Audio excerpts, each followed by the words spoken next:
There's a kind of silence a man knows when something's died, but hasn't been buried yet. That's the silence that lived in our house for the last 2 years. No slamming doors. No screaming fights. Just an endless, echoing absence, like living inside a mausoleum with heating bills. Sierra used to be a woman with fire. Now she lit candles for Instagram. Her voice, once curious, turned clinical. She'd started wearing perfume again, but never when we were together. Always when she left. Always that same citrus amber scent that didn't linger when she hugged me goodbye. I'd already run the math months ago. Her phone changed patterns. Passwords reset. Random girls' retreats with no receipts. And worst of all, she started using words like journey and alignment, which, for Sierra, meant one thing. Someone was in her ear whispering delusions of upgrade. Then came the text. Let's stay civil. Dinner at Osteria, 6 p.m. I want you to meet him. Not, I'd like to talk. Not, there's something we need to discuss. No, she wanted a performance. The message was bait. Polished. Rehearsed. Which meant he helped write it. I already knew who he was. Daniel Holbrook, 39, failed CrossFit instructor turned alpha coach on YouTube. A guy who sold online masculinity for $49 per month while living in a studio apartment with mood lighting. I'd seen his smug face in her feed, standing barefoot on rocks, flexing like a Roman statue who just discovered Wi-Fi. Own your truth, he'd captioned. Let your old life collapse. She hearted it. I screenshotted it. So I smiled. And I called Osteria myself. Booked the exact table she mentioned, but 30 minutes earlier. Under my name. My table. My stage. I arrived 10 minutes before that. Dressed sharp, not flashy, buttoned down, no tie. Ordered a lemonade with mint. No alcohol. I wanted my blood cold and focused. As I sat there, watching couples laugh over ravioli, I imagined her walking in, expecting me to flinch, to crumble, to see this towering bro with his V-neck and vein of forearms and mistake him for power. They thought I'd just sit there like an exhibit, beta male in the wild. But they forgot who I was before I became her husband, before the construction business, before the marriage counseling and the Christmas compromise trips to wine country. They forgot I've been in real fights. Fights where silence could mean death. Where you learn to read a man's eyes faster than he can open his mouth. At 5:55, I saw her through the window. She laughed as she touched his arm. Casual, effortless. Like this was the next phase. The upgrade. The alpha ascension, as Daniel called it in his content. She wore the red wrap dress I hadn't seen since our anniversary 4 years ago. The one she told me didn't fit anymore. And Daniel? He was wearing a watch. My watch. No. Correction. Her gift to me, from our first anniversary. Gold, subtle, engraved on the underside. Apparently, she'd passed it down to her new king. I didn't move. Just sipped my lemonade. This wasn't dinner. It was an ambush. But I'd brought blueprints. And they had no idea that the foundation was already cracked. He walked in like he owned the oxygen. Daniel, all swagger and camera-trained smirk, shoulder first through the entrance, like the restaurant was a set, and he was 5 minutes late to his own documentary. Sierra clung to his arm, not out of affection, but presentation. Her posture screamed, "See what I upgraded to?" She'd never looked at me like that, not even during our wedding toast. I didn't stand. I let them scan the room like they were hunting for a table. And then Sierra's expression curdled, just slightly, when she saw me already sitting at their reserved spot. Linen crisp, glass sweating, plate untouched. She whispered something to Daniel. His smile widened. They approached. I didn't move an inch. That's when I saw it. The watch. My anniversary watch. The anniversary watch. The one I spent 3 weeks' wages on when we were still broke and hopeful and stupid enough to think a good gift could patch over what was already leaking. Gold, minimalist, and engraved on the underside with 17 more lifetimes with you. Apparently, we didn't even make it through one. Now it sat on Daniel's wrist, tight and too new for his skin. He had no idea what it meant, what it represented. Or maybe he did, and wore it anyway. That was worse. He extended his hand across the table with a fake smile and predator squint. I shook it, but I didn't grip. He did. He squeezed hard. One of those frat boy, gym bro moves designed to establish dominance through discomfort. The kind of move that only works on people who've never had bones reset under field conditions. He leaned in, voice syrupy with smug. Gonna back down or fight with courage? It was rehearsed. You could almost hear the quotation marks. I didn't blink, just tilted my head and said flatly, without raising my voice. Simple question, Daniel. How many teeth do you want to keep? 2 or 3? That's when the waiter, who'd been halfway through his welcome speech, slowly retreated backwards toward the kitchen like he was defusing a bomb with his feet. Daniel gave a short, tight laugh. But his eyes? They skipped. Sierra scowled. Martin, please don't embarrass yourself. I raised an eyebrow. Oh, I wouldn't dream of it. She gestured to the hostess, who, after a hushed word in her earpiece, politely informed them that this table had been booked under Mr. Mason and that another could be arranged if they preferred. Sierra's jaw tightened. Daniel said, We'll sit. Of course you will, I thought. The script depends on it. They took the seats across from me, Daniel in my seat, the one that faces the window. A subtle detail, but not to me. I always sat facing the street. My father taught me that. Never let your back to the door. I watched Daniel settle in like he belonged. Like this was his debut scene in some testosterone-fueled hero fantasy. And as he reached for the menu with my watch flashing under the chandelier, I knew exactly how this dinner would end. Not with dessert. With silence. The performance began before the bread even hit the table. Sierra leaned into him like they were the stars of their own romantic thriller, brushing his sleeve, giggling at nothing, lips just glossy enough to catch the light. She had this rehearsed sparkle in her voice, that artificial lilt women get when they're trying to prove something, not to you, but to themselves. Daniel taught me what real strength looks like, she said, tossing it out like bait, watching for a flinch that never came. Something we never had, right, babe? I sipped my lemonade. No reaction, just letting the acid burn a little longer in the back of my throat. Daniel grinned like he'd just been knighted. He rolled his shoulders, did that slow nod men do when they think they're about to drop some life wisdom, and launched into his monologue. You know, the problem with guys like you, he started, guys like you, I noted, not even your name, is you never learn to take risks. You build things, sure, but where's the power in routine? Real strength comes from owning your space, dominating your fears, pushing past comfort. That's what I teach. That's what Sierra saw. Then he looked at me like he'd just delivered a mic drop. Sierra's eyes flicked between us. She was loving this. Her face practically glowed from the attention, like a middle schooler who just watched the mean girls notice her. I let the silence hang. Let the air get awkward. Daniel reached for his wine glass too fast, tried to cover it with another borrowed quote. A man must be dangerous before he can be peaceful. You ever read that? Jordan Peterson. It's truth, man. I set my glass down slowly. Then I looked him dead in the eye and said, You just quoted page 72 from Combative Mental Frameworks, a training guide I co-authored for contractors overseas. I wrote that line, word for word, back when you were probably failing your first dropshipping scam. The smirk peeled off his face so fast you could have framed the before and after for an ad campaign. Sierra blinked. That's not true. I pulled my phone out, tapped twice, and spun it on the table. There it was. The PDF. My name on the cover. Daniel's holy quote.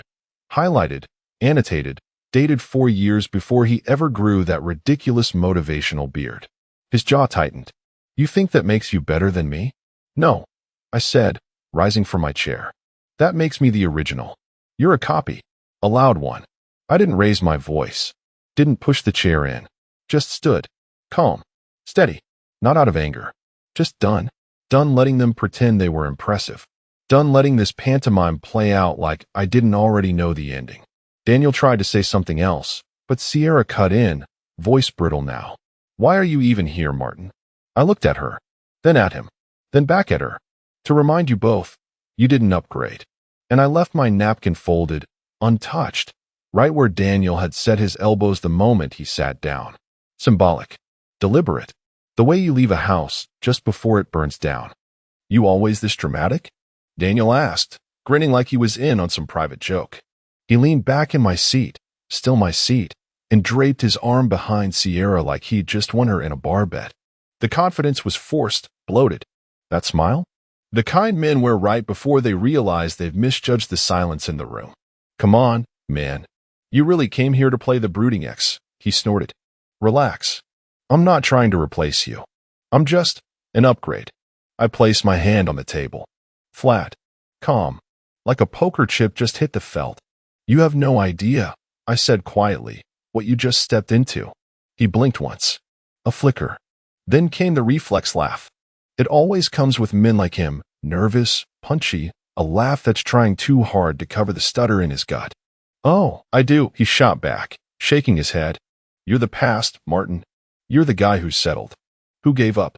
You think building houses makes you a man? You're a fossil. I let that sit in the air. Then I looked at him with a kind of pity I usually reserve for drunk clients who think they can outsmart zoning codes. Not yet, I said, leaning in just enough to lower my voice. But you? You're definitely not the future. Sierra stiffened. Her fingers curled tighter around her napkin. She was losing grip on the script. This wasn't the grand scene she expected. Not the emotional implosion or the silent sobbing ex. Not the broken man limping into the night while her new prize comforted her with his delusional affirmations. Her eyes darted toward the exit.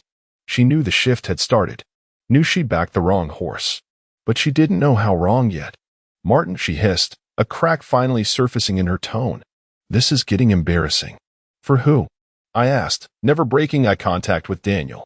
That landed. She opened her mouth. Closed it. Because Daniel was squirming now, posture slouching, watch too tight on his wrist. And there was a tremble in his jaw. Just enough. Just visible. A man who realized the ground under him was never his. You need to go, he finally said, pointing toward the door. I smiled. Daniel, I replied, you're in my seat, wearing my watch, talking my wife into handing over my life, and you think you're calling the shots? He didn't respond. Didn't have to.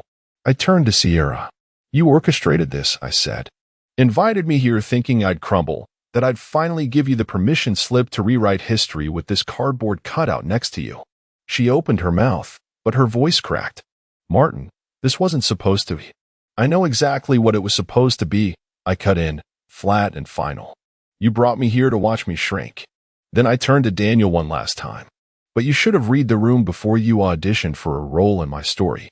And as I stepped away from the table, I pulled out my wallet, laid down 3 crisp bills, and tapped the edge of the watch on his wrist.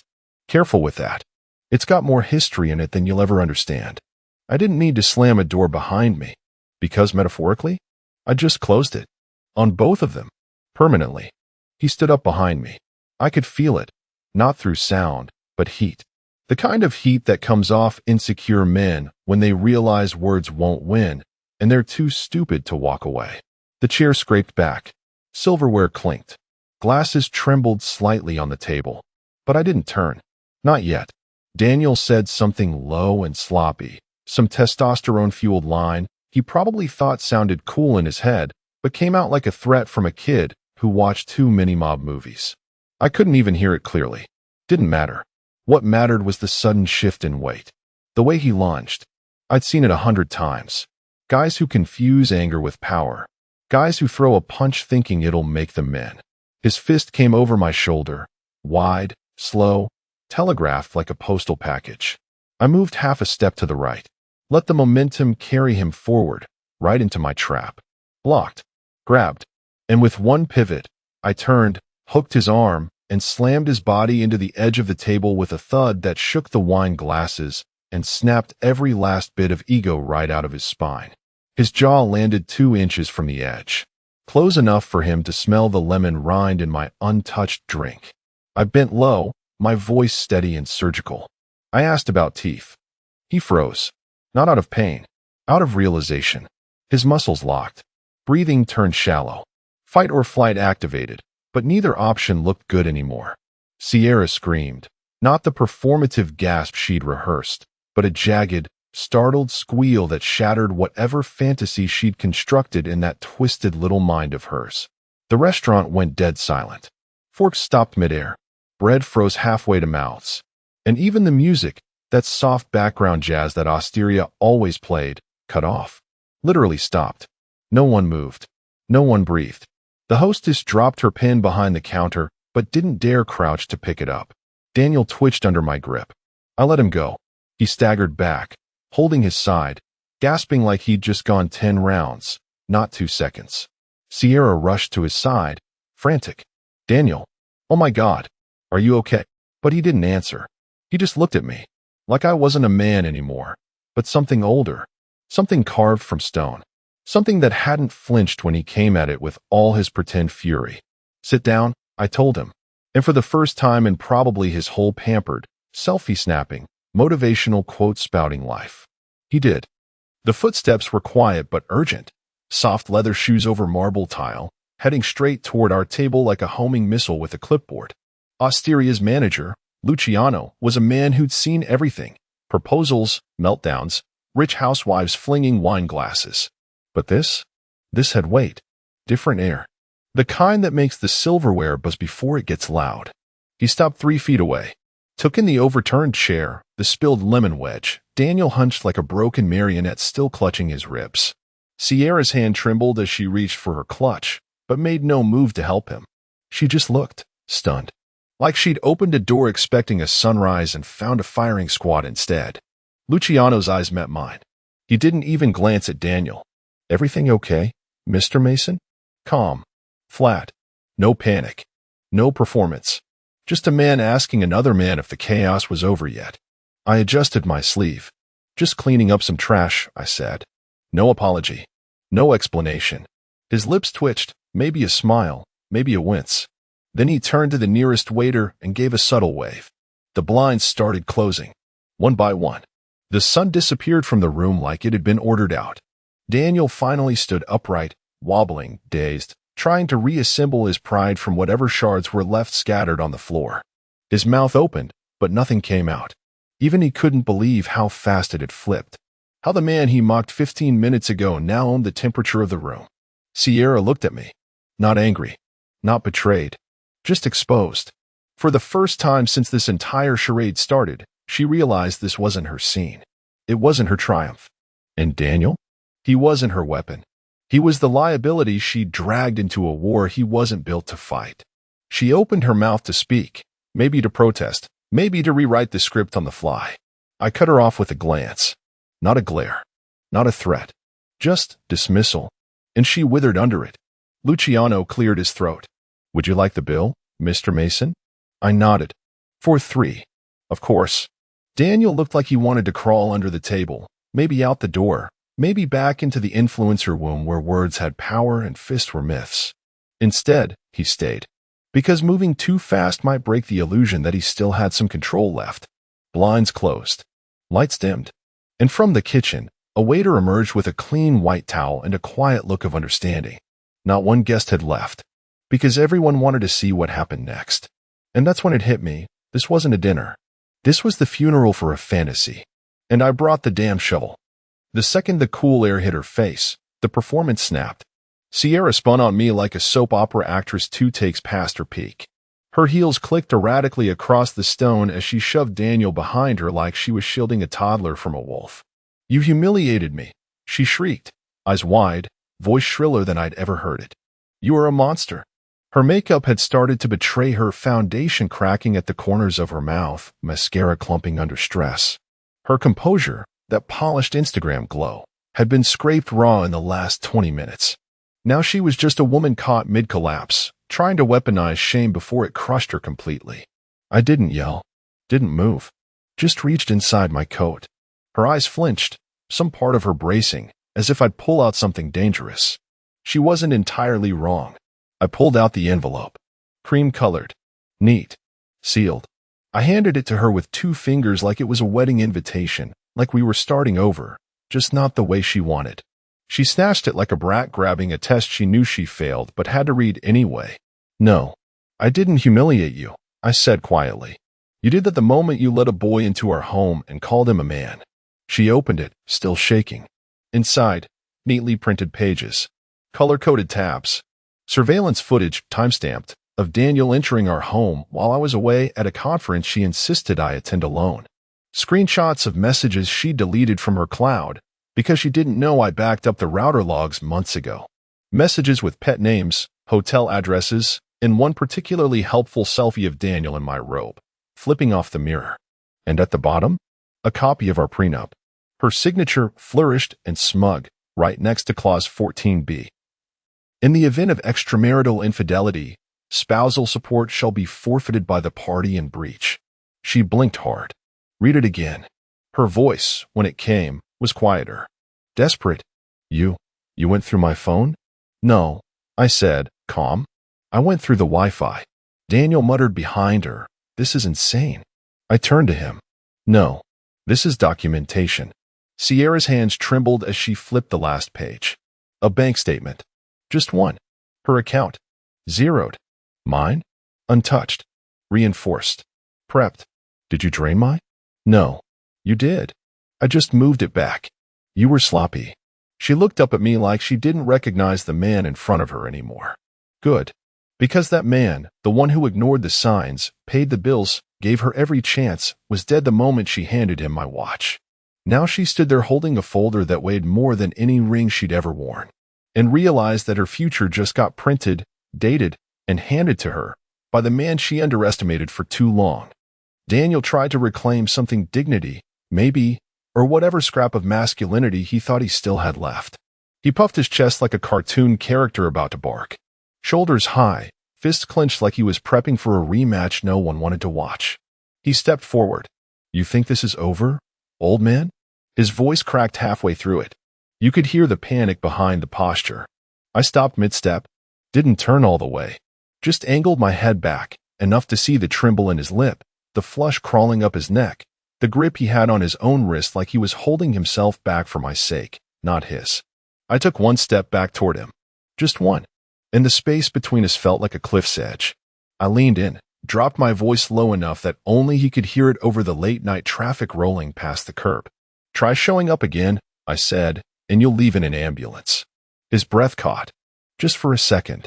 His pupils twitched, scanning my face for signs of a bluff. There wasn't one. Not from me. Because I wasn't bluffing. I was offering him a way out.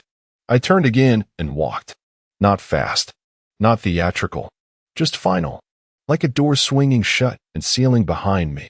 Daniel stood frozen for a few seconds, then staggered backward, trying to look casual while failing completely. His hand went to his ribs, still sore from earlier, and he sunk onto the curb like a puppet with its strings clipped. His eyes flicked to Sierra, still standing behind him, waiting for her to help him up. To say something. Anything. She didn't. Didn't even look at him. Her attention was locked on the folder in her hand, her jaw slightly slack, her mind racing through the timeline she thought she controlled. She didn't chase after me. Didn't call my name. Didn't even offer Daniel a ride. Because that was the thing about her, Alpha. He wasn't power. He was utility. Temporary. Disposable. A prop. And now that the curtain had dropped, Sierra was calculating her next scene, and Daniel? He wasn't in it. He sat there on the curb as I got into my truck, holding his ribs, holding nothing, and for the first time, truly realizing what it meant to be irrelevant. It took 2 days. That's all. 48 hours from humiliation to high-definition collapse. The first time I saw the video, it was on a friend's phone at the job site. One of the electricians pulled me aside during lunch. You've got to see this, man, he said, laughing harder than I'd ever seen him. It's you. At first, I thought he was messing with me. Then I saw it. Landscape orientation. 1080p. Captured from the corner table behind the wine rack at Osteria, clearly by someone with zero shame and excellent camera stability. The angle was perfect. It caught the handshake, the smirk, the swing, the slam. It even caught Sierra's scream and the moment Daniel's face met the edge of the table like it owed him money. Title? Fake Alpha gets folded by silent husband in front of cheating wife. Wait for the ending. Subtitles. Zooms. Even slow motion with dramatic music. It had been posted by some Gen Z waitress who'd tagged it with hashtag #RealMenDonTFlex and hashtag PrenupKing. By noon, it had 400K views. By evening, 2.2 million. Daniel, for all his bluster, had no defense. His social media team tried.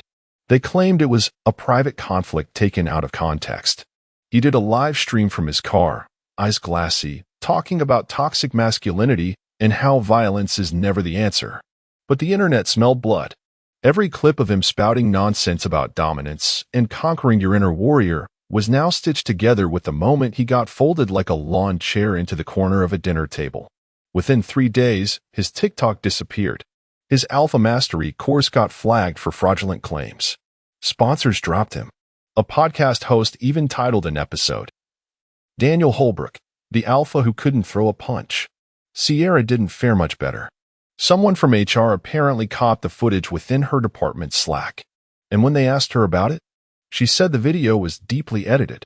Too bad they found the original raw, uncut, uploaded by 2 separate guests from different angles. She was let go amicably by Friday. Her bio on the company website disappeared by Monday. I didn't gloat, didn't post, didn't comment, didn't even forward it, because that wasn't the point. It was never about internet fame or revenge porn. It was about clarity. And for the first time in years, I had it. The noise was gone. The pretending, the rehearsed smirks, the Instagram captions, the passive-aggressive sighs over dinner, gone. They'd scripted a scene where I was supposed to fade out quietly, head bowed, dignity shredded. Instead, they went viral for their own execution. And I went back to building houses. In silence. With both hands steady. And my peace intact.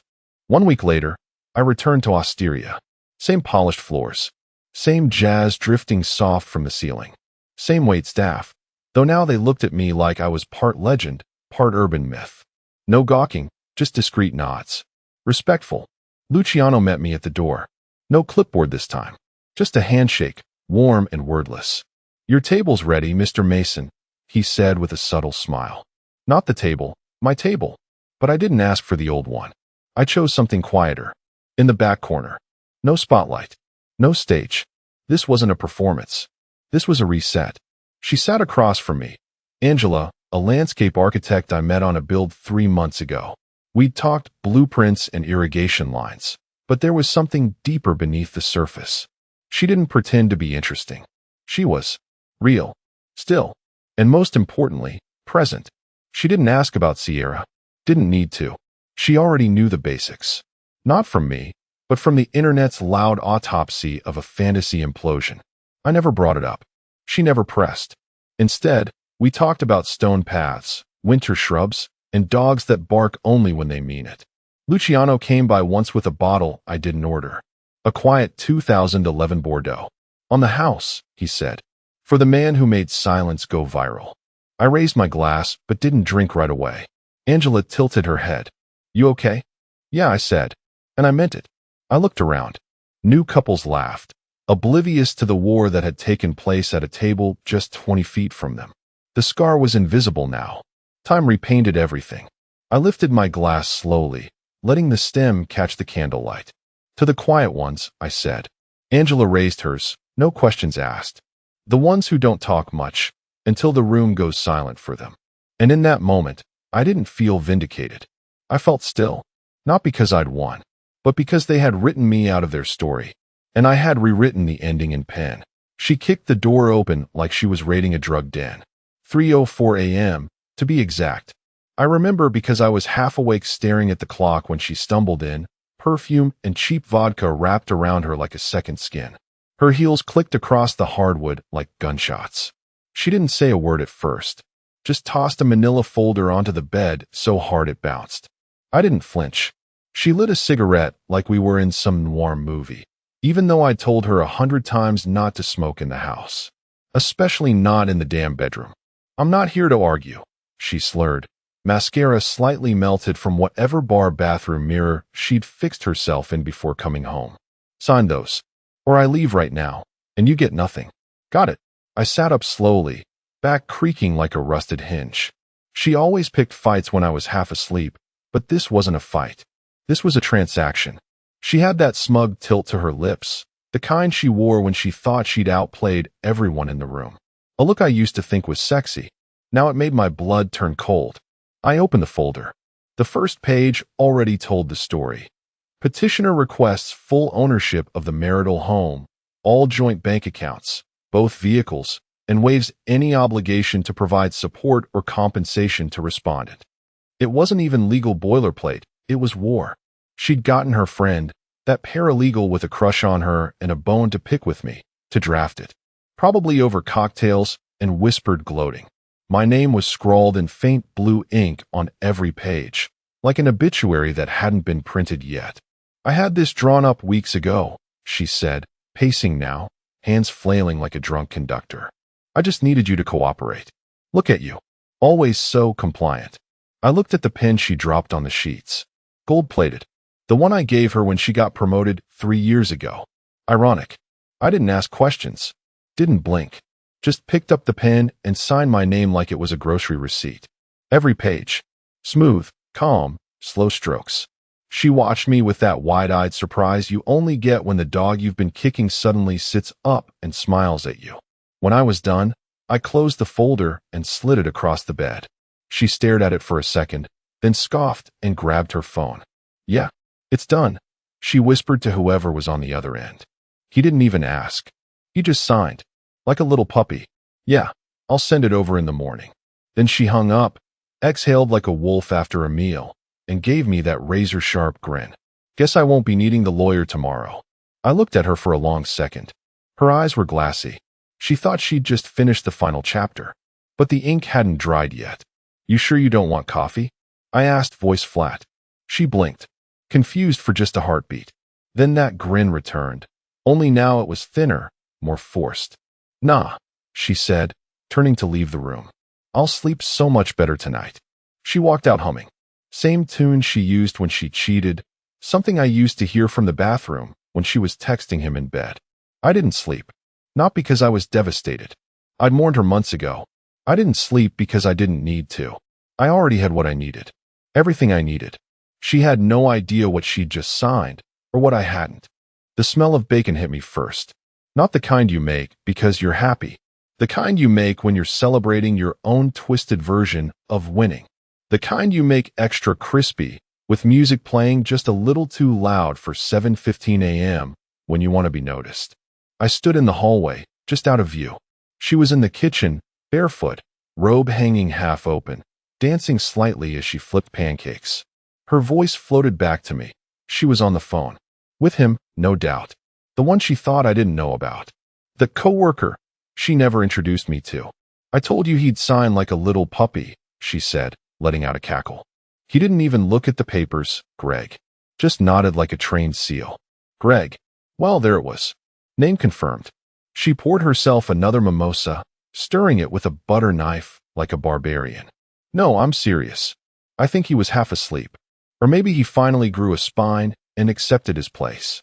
Either way, it's over. I get the house, the car, and peace for once."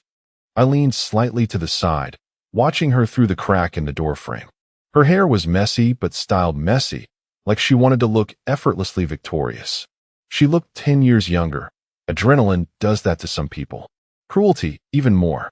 "Yeah," she continued, now on her tiptoes, pulling out something from the cabinet.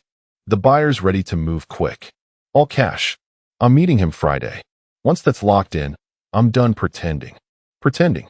That one stung a little, even now. I took a slow breath, then stepped into view. "Want coffee?" I asked, holding up the French press I'd already prepared. I didn't raise my voice. No sarcasm. Just like I always did. Routine. Controlled. Her body stiffened mid-laugh, like someone hit pause. She turned her head, and for a half-second, I swear I saw genuine fear flicker across her face. Not guilt. Not regret. Fear. Like a raccoon caught in the kitchen light. "Oh," she said, phone still in her hand, but slowly lowering. "You're up early." "I never went to bed," I replied, setting the press on the table. "You came in like a SWAT team last night. Hard to sleep after that." She laughed, nervously this time, and tried to regain her balance. "Well, you did sign. I figured that meant we're done with the fighting." "Was there a fight?"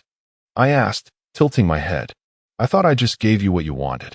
Her eyes narrowed just a little, trying to read me. She wasn't used to calm. She expected outrage, or tears, or a pathetic monologue about how we could fix things. But I gave her none of that. Just stillness. I poured 2 cups of coffee and slid one toward her across the table. She didn't touch it, just stared at it like it was radioactive. "You seem cheerful," I said, sipping my cup. "Yeah, well," she forced a smile. "It's a new chapter. Clean slate and all that." "Sure. Clean as it gets." I took another sip and turned away, opening the fridge. Behind me, I heard the buzz of her phone again. Probably Greg, checking in. I imagined him on the other end of the line, a walking jawline with a leased BMW and the emotional depth of a paper towel. She thought he was an upgrade. She thought she won. But while she was gloating and pouring orange juice into cheap champagne, I was miles ahead. She had no idea what was coming. The documents she handed me were her rope. All I had to do was let her keep pulling. And oh, she was pulling hard. She showed up at her lawyer's office like she was walking a red carpet. New coat, oversized sunglasses, that cheap designer bag she bought just for appearances. The kind of confidence you only get when you think you've won. She walked in like a CEO finalizing a hostile takeover, swinging the folder like it contained the crown jewels. The receptionist looked up from her monitor and immediately straightened in her chair. "Morning, Miss Devon," she said, eyes flitting down to the folder in her hand. "Are those the documents Mr. Wilder was expecting?" "Oh, he'll be thrilled," my wife replied, smirking as she dropped the folder on the counter. "Tell him it's done." He signed. All of it. The receptionist reached for the folder a little too cautiously, like it might bite. As she opened it, her brow wrinkled almost instantly. Hang on a sec," she said, getting up and disappearing down the hall with the documents held like they were radioactive. My wife waited, pulling out her phone and checking her reflection in the black screen like it was a mirror. I'd seen her do it 1,000 times, adjusting her expression, making sure the world saw her as polished, in control, untouchable. 5 minutes later, her attorney, Keith Wilder, sleazy, slick, and barely out of his second marriage, came out holding the folder, looking visibly annoyed. Not surprised. Annoyed. "This isn't the version we sent him," he said flatly, not offering a handshake, not sitting down. He opened the folder and held it out toward her, flipping to the second page. "This paragraph. It's missing. And here, this clause wasn't initialed." She squinted, frowned. "What are you talking about?" "He signed everything." Keith narrowed his eyes at her. "Yeah, he signed something. But not this. Not what we drafted. Did you make changes?" "No," she said too quickly. Then caught herself. "I mean, maybe I printed the wrong one. I had a few copies in the car." Keith closed the folder slowly, like sealing a coffin. "Well, this version isn't legally enforceable. Not yet." She rolled her eyes. "He signed it. Isn't that the whole point? He gave up the house, the accounts, everything. We don't need it to be notarized if he signed." "That depends on what version he signed," Keith replied, voice cooling down but sharpening in tone. "Because if this is the version you brought, and it's not identical to the one I submitted, then there's a problem." She crossed her arms. "So what? Now you're saying he tricked me?" Keith shrugged. "I'm saying I don't like surprises. And this is a surprise." She leaned in, lowering her voice. "Keith, do you want to get paid or not?" He didn't answer that. Just looked at her the way a gambler looks at a dice that suddenly came up snake eyes 3 times in a row. A shift. Subtle, but undeniable. "I'll need to verify everything before we proceed," he said, walking back toward his office with the folder in hand. "Wait," she called after him, laughing awkwardly. "You're not seriously worried, are you?" It's him. He wouldn't know how to change a file, let alone switch contracts. He paused in the doorway. "That's what makes it worse. He didn't have to change anything. Just had to wait for you to screw it up." The door closed behind him with a soft click, but it echoed like a gunshot. She stood there, still holding her sunglasses in one hand, fingers twitching slightly. The receptionist was typing again, quietly, politely pretending she didn't hear a thing. But she had. Everyone had. And for the first time since this started, my wife wasn't smiling. She slammed the front door so hard the wreath fell off the hook. The heels came off next, kicked into the wall like they'd personally betrayed her. Her coat hit the floor in a heap. And then came the folder, thrown across the dining table like a dead fish.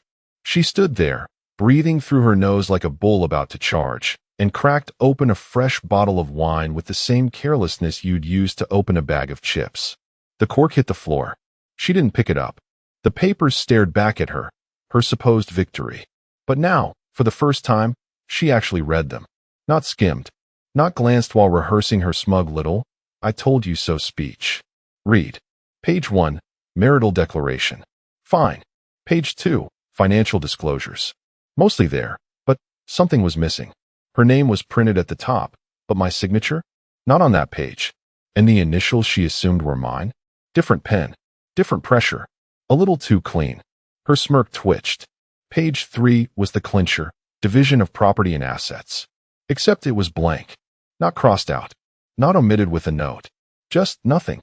A full page of silence where the war should have been won. She blinked, flipped forward. Fast now, flipping with both hands like she was searching for a missing lottery ticket. Page 6, retirement assets. More blanks. Page 7, spousal support, intentionally redacted. There was a single hand-drawn line through the entire clause.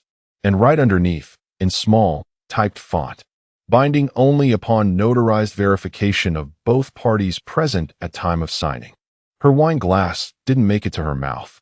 It hit the table and wobbled dangerously before settling. Her free hand clutched the edge of the folder like she was trying to squeeze it into telling the truth. No, no, no, no, she muttered, licking her lips, flipping back and forth. This isn't the one I printed. Except it was. I made damn sure it was the one she printed. Because I knew how she worked. Always rushing. Always bragging before thinking. Always assuming. She pulled a fast one at 3 a.m. when she was drunk, sloppy, high on the thrill of power. She thought she was the spider. She didn't notice the page order was slightly off. Didn't notice the placeholder lines were never replaced. Didn't notice the clause I had inserted months ago during refinancing paperwork that gave me unilateral authority to block any property transfer unless notarized with verified ID. She never read that, because she never reads anything unless it flatters her. And now, standing there barefoot with wine on her blouse, she looked like a woman watching a mansion crumble, brick by brick, and realizing she was the one who lit the match and handed me the gasoline. She grabbed her phone, dialed, straight to voicemail. She dialed again. Same thing. The silence from the other end was a new kind of loud. She sat down, slowly, eyes still locked on the document in front of her like it might suddenly rewrite itself if she stared hard enough. It didn't. And that little smirk she wore for weeks? It died right there in the flickering glow of the kitchen pendant light. She came at me like a hurricane in heels, wild hair, wild eyes, the folder clutched in her hand like a weapon. The door flew open so hard it bounced off the stopper, and she didn't even bother closing it behind her. "What did you do?" she shrieked, slamming the folder onto the coffee table hard enough to spill the mug I wasn't even drinking from. I looked up from the book I wasn't reading, just holding. The TV was on, muted, playing some documentary about shipwrecks. Fitting. "I signed what you gave me," I said flatly. "Bullshit," she snapped, jabbing her finger at the pages. "You switched it. This isn't what I handed you." I shrugged. "I didn't write them." "You did." She blinked, lips twitching, caught between rage and confusion. "I saw you sign them. You didn't even look. You just how?" I leaned back in the chair, folded the corner of the page I wasn't reading, and set the book down. Looked enough. She grabbed her phone and started pacing, dialing numbers with trembling fingers. First her lawyer. No answer. Then that paralegal friend, the one who helped her proofread the original version over martinis and midlife crises. Voicemail. Again. She dialed Greg. The boyfriend. Or ex-boyfriend. Or whatever title he was playing dress-up with this week. Also voicemail. That was when the cracks really started showing. Her hands were shaking now. She sat down and stood back up twice in 10 seconds. Like her body couldn't decide whether to scream, cry, or throw something through a window. Her phone buzzed. Finally. She snatched it up like it was oxygen. One text. "Keith, lawyer, we need to talk. Urgently. Call me now." Her face drained of color. She looked like she'd seen a ghost. No, like she was the ghost, slowly realizing she'd been dead this whole time. "What does that mean?" she asked aloud, but not to me. To the room. To the air. Like the walls might comfort her. "I imagine it means Keith finally read the fine print," I said, picking up my mug and pretending to sip. "Takes a while for some people." "You're not this smart," she whispered. "You're not this calculated. You mow the lawn. You still write checks at the grocery store." I smiled. "That's the thing. People like you mistake quiet for stupid. You think calm means weak. That's your blind spot. She stared at me, chest rising and falling like she'd run a marathon. "You can't win, you know," she said. "You can't just outmaneuver me like this." I looked her dead in the eye. "I didn't outmaneuver you," I said. "You did that yourself. I just let you keep walking." The silence that followed was dense, heavy. She stood there, stunned, as the buzzing phone slipped in her hand again. And for the first time in years, she didn't have a comeback. I took my time that morning. Drove the long way to the notary office, windows down, slow jazz humming from the speakers. There was no rush. Not anymore. I had the folder in the passenger seat, clipped shut, like a quiet little time bomb with a handwritten "handle with care" note wrapped around it. The office was tucked into the back corner of a strip mall, wedged between a vape shop and a pet crematorium. One of those places no one ever really notices until they desperately need it. "Perfect. Morning," I said as I stepped in, folder in hand. The notary, an older guy with kind eyes and a faded U.S. Navy cap, nodded. "What can I help you with?" "I just want to confirm something," I said, laying the pages out carefully. She handed me this. Said it was official. Said it didn't need to be notarized. "I just want a second set of eyes." He gave me a long look. Not suspicious, more like he was checking if this was about to turn into drama. Then he started reading. Quietly. Methodically. Page by page. By the time he reached the bottom, he raised an eyebrow and tapped a finger against the final clause, the one I inserted under the guise of standard refinance language months ago. "You know this isn't valid, right?" he asked. "I do. It's not even notarized." "And that signature page?" He held it up to the light. 2 different pins. 2 different pressures. "Hell, the notary stamp box is missing altogether." I nodded. She was drunk. Thought I wouldn't notice. He leaned back, sighed. "Well, good on you for checking. I've seen too many folks sign their lives away in moments like that." "I didn't sign mine away," I said, gathering the pages and sliding them into a clean folder. "I just gave her rope." He looked at me a moment longer, then gave me a printed, notarized summary of the file, just to be sure, with timestamps, seals, witness initials. Meanwhile, across town, her mask was beginning to slip. She was calling around, panicking. Turns out that original version she printed for me? Not exactly what her lawyer had on file. She'd made some adjustments, added a few things, removed a few protections, changed wording in the spousal asset clause, swapped in a different line about binding agreement.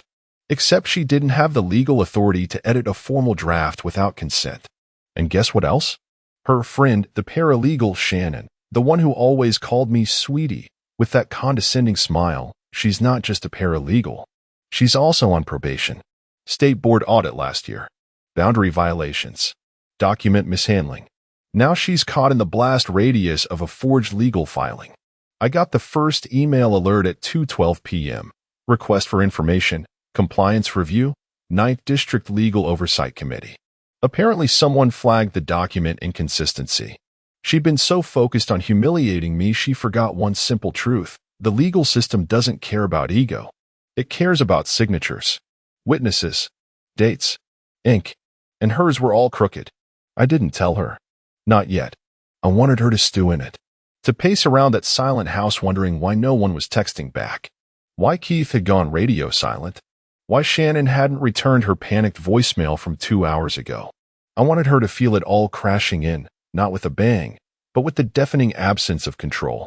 Every lie she'd told, every shortcut, every smug little moment she thought would be hers forever, now had a timestamp. And I had the paperwork. The knock came at 3:43 p.m. sharp, like someone who didn't believe in second tries.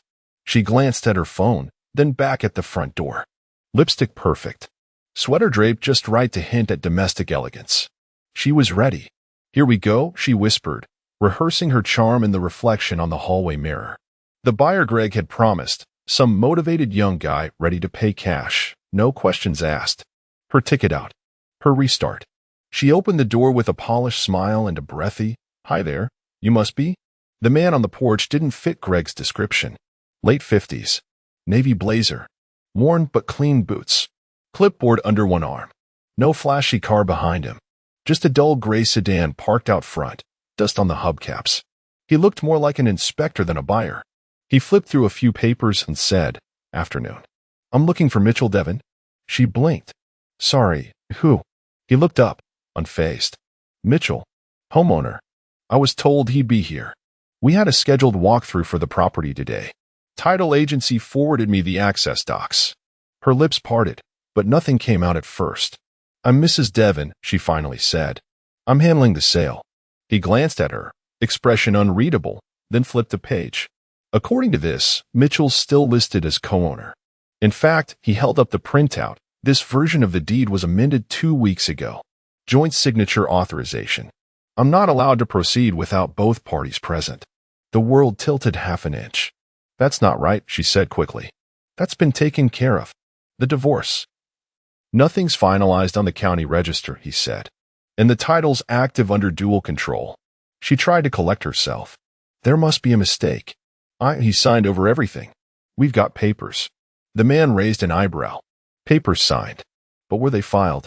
He let the question hang in the air like a loaded gun. She opened her mouth again, then shut it. She didn't know. She hadn't followed up with Keith. Keith had stopped returning her calls. Shannon? Silent. The folder? Still sitting in a drawer, waiting for someone to make it real. Her breath hitched. Can you just give me a second? She asked, voice smaller now. He nodded, stepped back. Of course. But I'm on a schedule. She closed the door with shaking hands. Locked it. Leaned against it. For the first time since this whole unraveling began, the house didn't feel like hers. The walls echoed louder. The hardwood felt foreign beneath her bare feet. And the signature, his name, still inked on that deed, suddenly carried more weight than any document she waved around with fake authority. He hadn't revoked it. He hadn't removed himself. Because he'd never planned to fight. He'd planned to wait. Wait for her to overreach. To gloat. To tell Greg she won. To strut into a lawyer's office and hand over forged documents with a champagne sour smile. And then, when she thought she had it all, that was when it all turned inside out. She ran to the drawer, yanked open the folder again, scanned the bottom of the amended deed she hadn't bothered to verify. There it was. Both signatures. One of them hers. The other, his, dated 2 weeks ago, notarized. She didn't remember signing that version. Because she hadn't read it. Because she never read anything unless she could weaponize it. Now it was her signature, her pen, that kept her out. And his that held the door. She paced the living room in circles, barefoot, muttering, the same folder clutched in one hand like it was bleeding. Her phone screen was smudged with frantic fingerprints. 6 missed calls to Keith. 3 voicemails. Nothing. No reply. Just silence. The TV buzzed in the background, still muted from the night before. Some sitcom laugh track cut through the tension like a knife made of static. She hit dial again. Voicemail. Keith, it's me. Again. Pick up the damn phone, she hissed. This thing you gave me? It's not the version we agreed on. The buyer won't even speak to me. He asked for Mitchell. And the title? It's still under joint authorization. You promised me this was locked down. What the hell is going on? She hung up, threw the phone onto the couch, snatched it up again 5 seconds later, and opened the email app. Nothing. No updates from the county clerk. No forwarded documents. No confirmations. Her breathing had gone shallow. She scrolled down her recent threads and fired off another text. If you screwed this up, I swear I will burn you to the ground. No response. She called Shannon next. Call failed. She tried again. And again. Finally, a block number called her back. She answered on the first ring, already yelling. But it wasn't Shannon. It wasn't Keith. It was Keith's assistant. Ms. Devon, the woman said, voice tight. Keith won't be taking calls today. Why the hell not? There was a pause. Then, he's being investigated by the state bar. There's a formal complaint involving multiple client filings, including yours. The floor seemed to drop an inch beneath her. What? What does that mean? It means, the assistant said, if you have further questions, you'll need to direct them through legal counsel. I'm not permitted to discuss the matter further. Click. She stood there, blinking at her phone. The room swirled. A compliance audit. The word hit like ice water down her spine. She'd helped edit the documents. Sent them via Shannon's laptop. Skipped a few formalities. Had drinks while tweaking a few sections to speed things up. Now someone was looking. Closely. She opened her texts again. Scrolled to the last thread with Mitchell. We're not done. You'll regret this. She started typing again, fingers shaking. I swear to God if you think you're walking away with that house. The typing bubble popped up, then disappeared. Then her phone buzzed. Just one message. I'm at the courthouse, filing the actual agreement. You'll want a lawyer who still has a license. She stared at it. No emojis. No exclamation points. Just a surgical strike. Cold. Clinical. She dropped the phone on the floor. Didn't bother picking it up. The room was too quiet now. Like the oxygen had been siphoned out. The victory speech she'd been rehearsing for weeks had turned to ash in her throat. The house she thought she owned felt like a stranger's home she was squatting in. She sank onto the couch, elbows on her knees, staring straight ahead at the muted TV. And for the first time since this all began, she realized she was the only one still playing pretend. She found it on a Wednesday. It was late afternoon, the kind of dim gray that makes everything look like a memory. The power hadn't gone out, but the house felt dark anyway. She wandered into the kitchen, makeup smeared from crying or sleeping or both, unsure what she was even looking for. There it was, a plain white envelope. No stamp, no name, just sitting there on the counter next to the French press. She stared at it for a long time. Didn't move, didn't breathe, just looked at it like it might bite her. Or save her. She didn't know which. Eventually, she opened it. Slowly, like peeling back skin. Inside was a stack of crisp papers. Tidy. Intentional. First page, a notarized affidavit. Dated the day before. Mitchell's name on the top line, bold. Revocation of marital rights due to fraudulent conduct. She blinked. Reread it. Her hands went cold. The document outlined, in polite, legal language, his formal withdrawal from any marital asset division under grounds of fraud, misrepresentation, and document tampering. It cited her unverified filing, the unlawful use of a paralegal without proper counsel, and, most importantly, the altered divorce agreement she submitted. Second page, timeline of her affair. It wasn't speculation. It was documentation. Hotel receipts. Security footage stills. Card charges at restaurants she swore she'd never visited. A phone bill printout showing 57 late-night calls to Greg between 1 a.m. and 3 a.m. The same window she used to say she couldn't sleep and needed air. Then came the final item. A handwritten note. Just one sentence, in neat block letters. Mitchell's handwriting, unmistakable. You never read the fine print. But I did. She clutched the edge of the counter like it might hold her upright. But it didn't. She slid down to the tile floor, envelope still in hand, papers scattered like confetti from the explosion she started months ago. Her mouth opened, but no sound came out. Because that sentence, it wasn't angry. It wasn't bitter. It was worse. It was calm. And she finally understood. He hadn't yelled because he didn't need to. He hadn't fought because he already knew the war was his. All she ever wanted was to humiliate him, to feel smarter, above him, untouchable. Instead, he let her build the whole stage. Let her light the fuse. Let her stand front and center, thinking she was the one pulling strings. And then, he pulled one thread, and the whole damn thing collapsed. Not in flames, in silence. And there she sat, surrounded by the evidence of her own undoing. Realizing too late the one man she thought she could control had never once been standing still. She wore white to court. White blazer, white blouse, pearl earrings. Like it was her wedding day instead of the postmortem. Like she was trying to rewrite the story just one more time, play the misunderstood wife, the poor woman dragged through unnecessary legal drama by her petty ex. She even smiled at me as she walked in. Brief, cold, teeth barely showing. The same smile she used to give store clerks when pretending to be polite. I didn't smile back. Her lawyer, some junior associate from a firm that clearly didn't do background checks, tried to act confident. Clipboard in hand, ready to argue whatever script she'd written for him. The courtroom was mostly empty. Just a clerk, the judge, a bailiff, and echoes. The kind of quiet that swallows every cough and shoe scuff like it's important. The judge came in gray-haired, no nonsense. Sat down. Flipped through the docket. Devon versus Devon, he said, scanning the table. We're here for final review and asset distribution. Her lawyer stood. Your Honor, we've submitted a signed agreement. My client, Ms. Devon, has received no contest from the respondent. We're requesting enforcement is filed. The judge nodded, looked at the file in front of him, then frowned. Counselor, he said slowly, lifting one page, then another. Why are there two versions of the agreement in this file? Her lawyer blinked. Sorry. What? The judge held up both.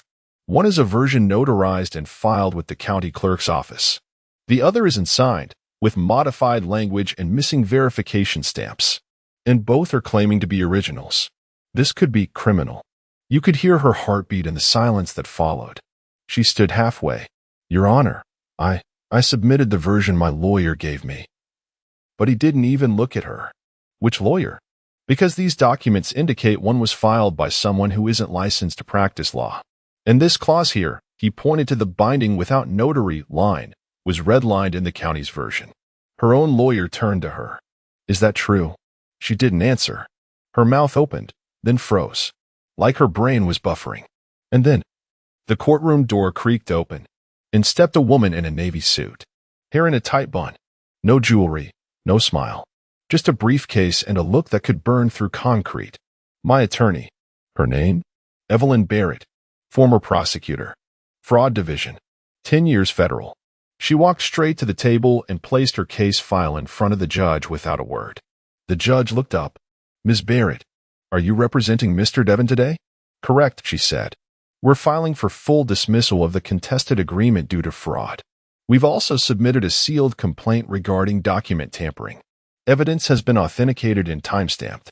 Details are in the affidavit. The judge raised an eyebrow. I see. Her lawyer stepped away from her, physically took a step to the left, like whatever was on her was contagious. She tried to speak again. I didn't know. But now no one was listening. Not her lawyer. Not the judge. Not Evelyn, who calmly sat down, opened her folder, and waited. The final nail wasn't a gavel slam. It was a whisper of paper sliding across the bench. That quiet envelope. The notarized one. The one she never opened. And now, it opened for everyone. When she sat back down, trembling, eyes fixed on nothing, her hands were empty. No folder. No strategy. Only the bitter realization that the man she called harmless had orchestrated the cleanest execution of justice she'd ever witnessed. With her own damn signature. She clinked her glass against his like it was an obligation. No warmth, no smile. Just that smirk. Then came the whisper. Be grateful I still give you the time of day. If she'd stabbed him through the ribs with her salad fork, it might have hurt less, but at least that would have been honest. Mark just looked at her for half a second. Not with anger.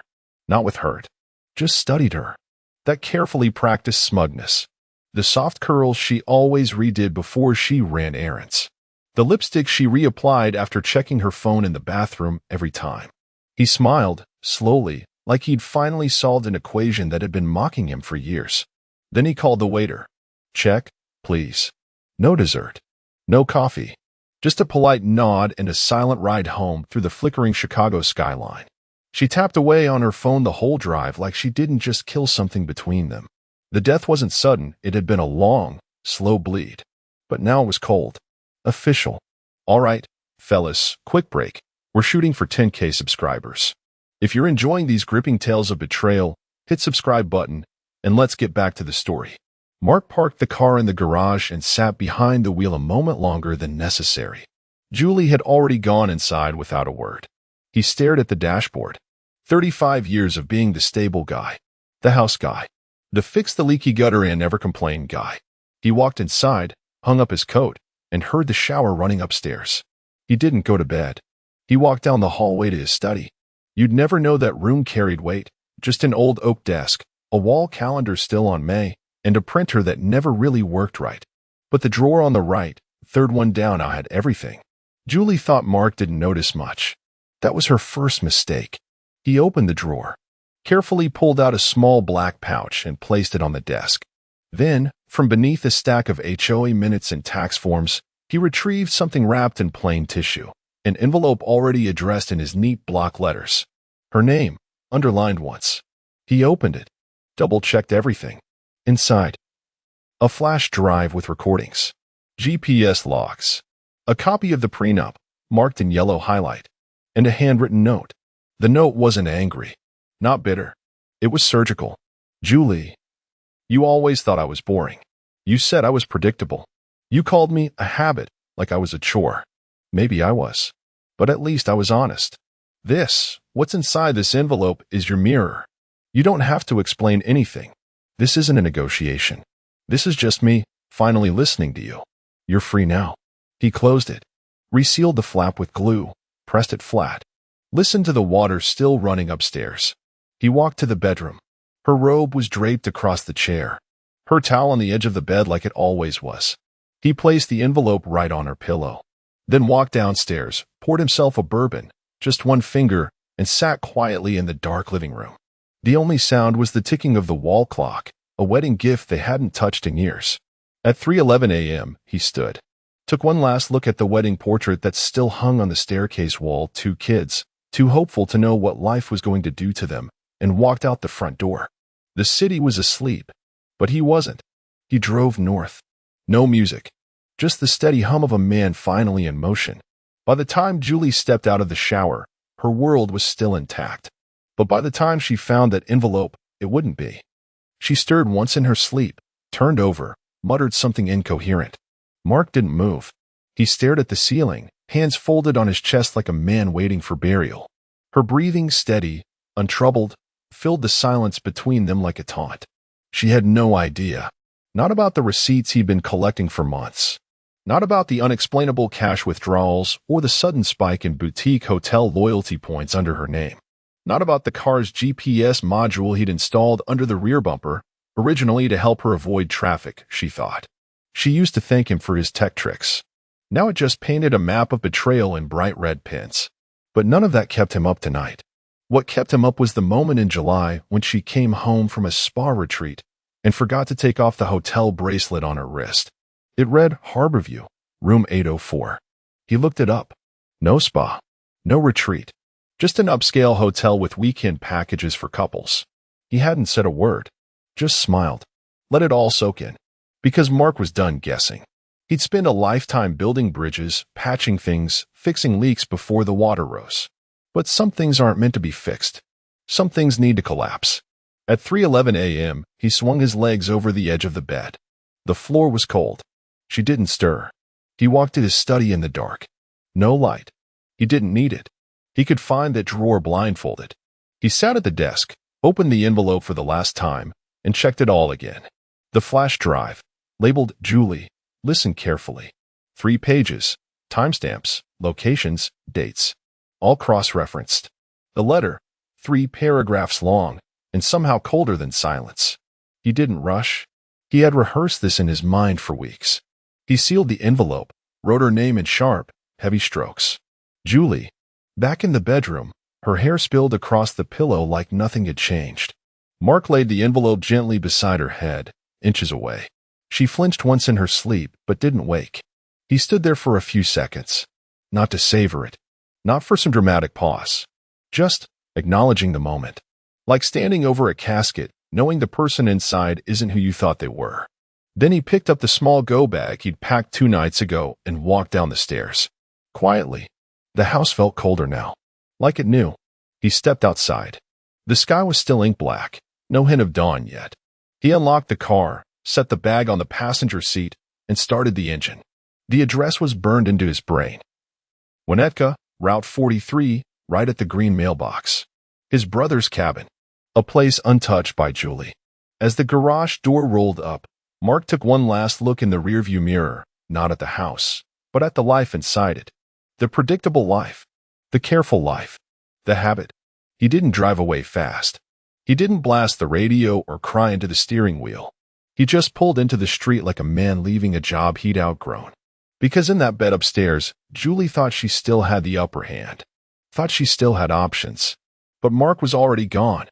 She found it at 7:12 a.m., not because she noticed it first, but because she rolled over and it brushed against her cheek. At first, she thought it was a card. Maybe something sentimental. She smiled, half asleep, imagining Mark had finally done something spontaneous for once. Then she saw her name in those bold, unflinching block letters. Her smile fell. Julie sat up, rubbed her eyes, and opened the envelope with the casual confidence of someone who still believed she held the script. Inside, a flash drive, 3 printed pages, and a folded letter on stationery she recognized from the study drawer he never let her touch. She unfolded the pages first, and with every line she read, her stomach tightened.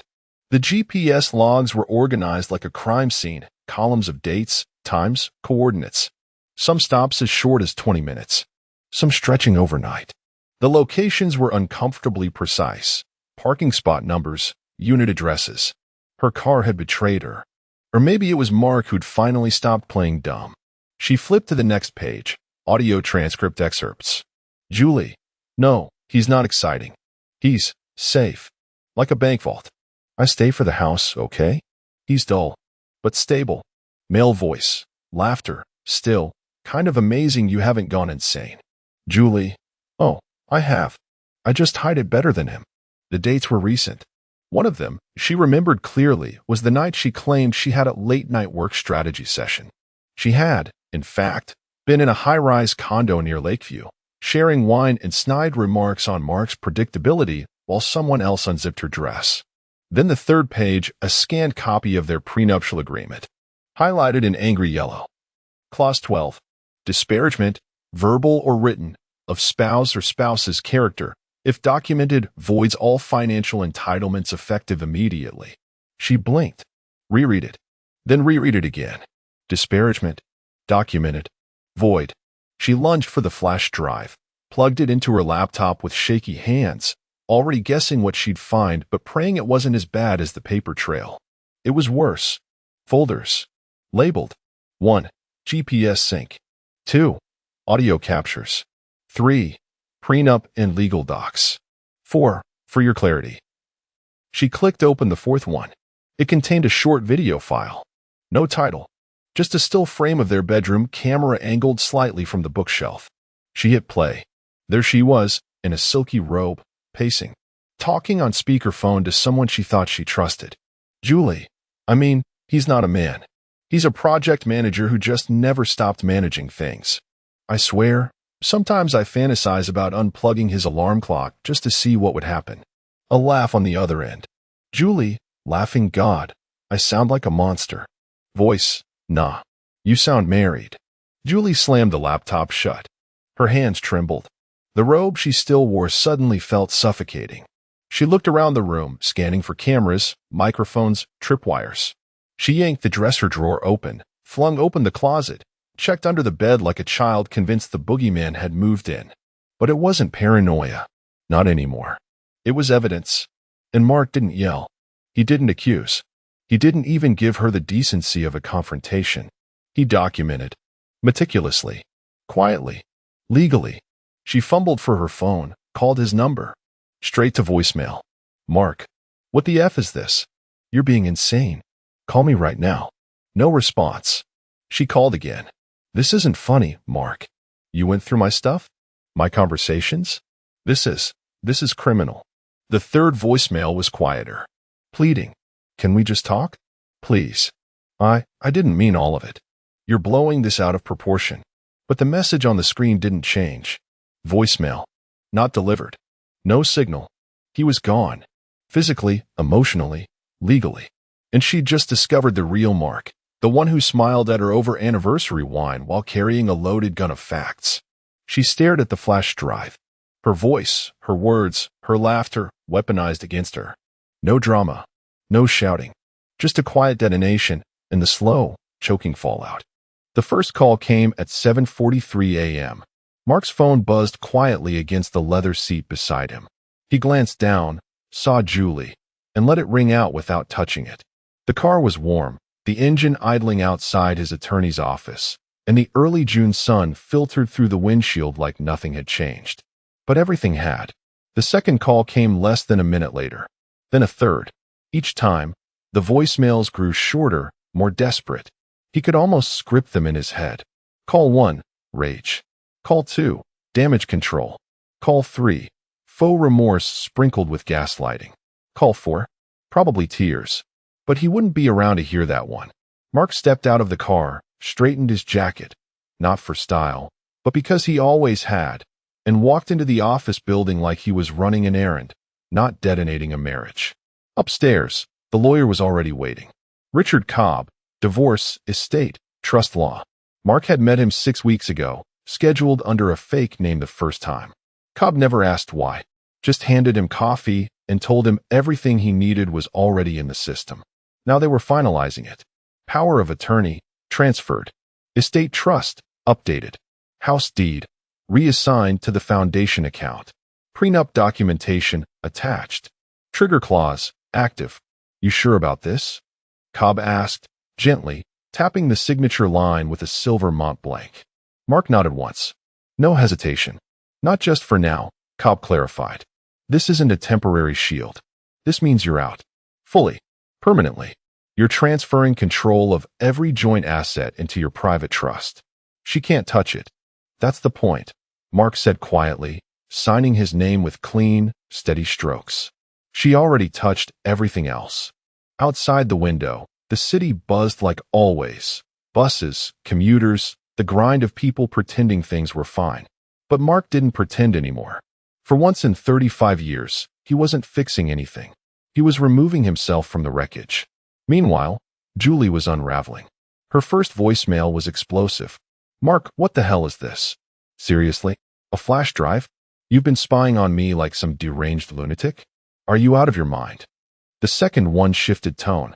Okay. Look, I get it. You're hurt. You're upset. But this isn't the way, Mark. We can talk. We can figure this out.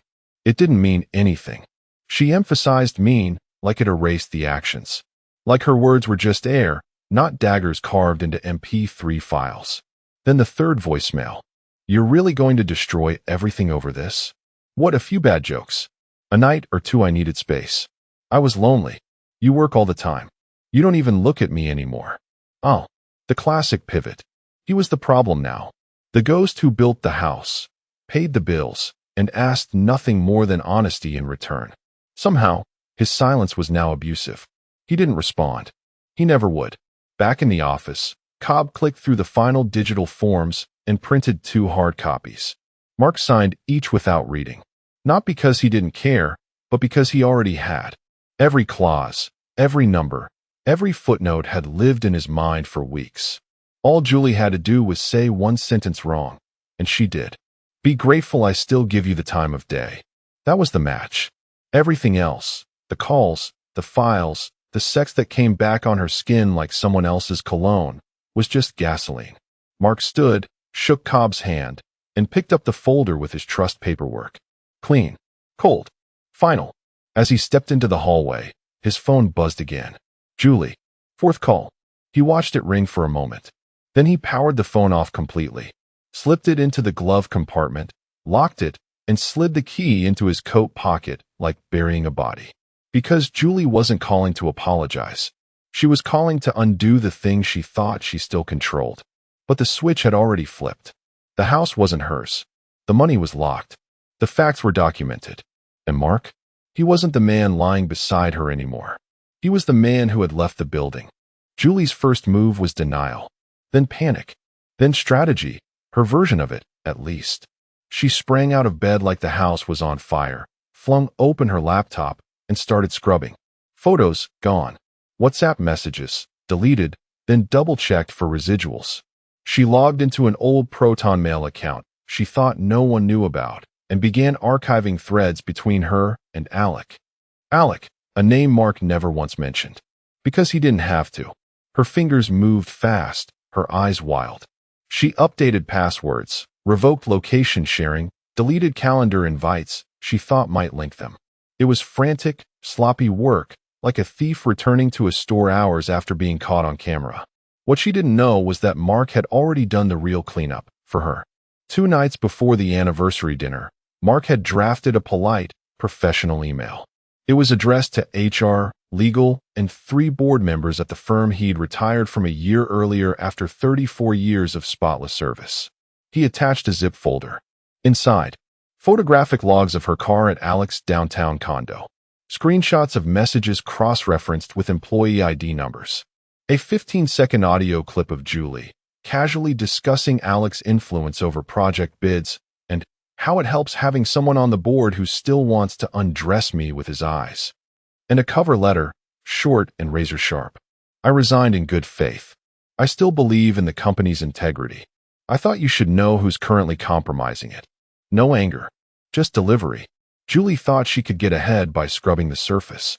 What she didn't realize is the foundation had already collapsed.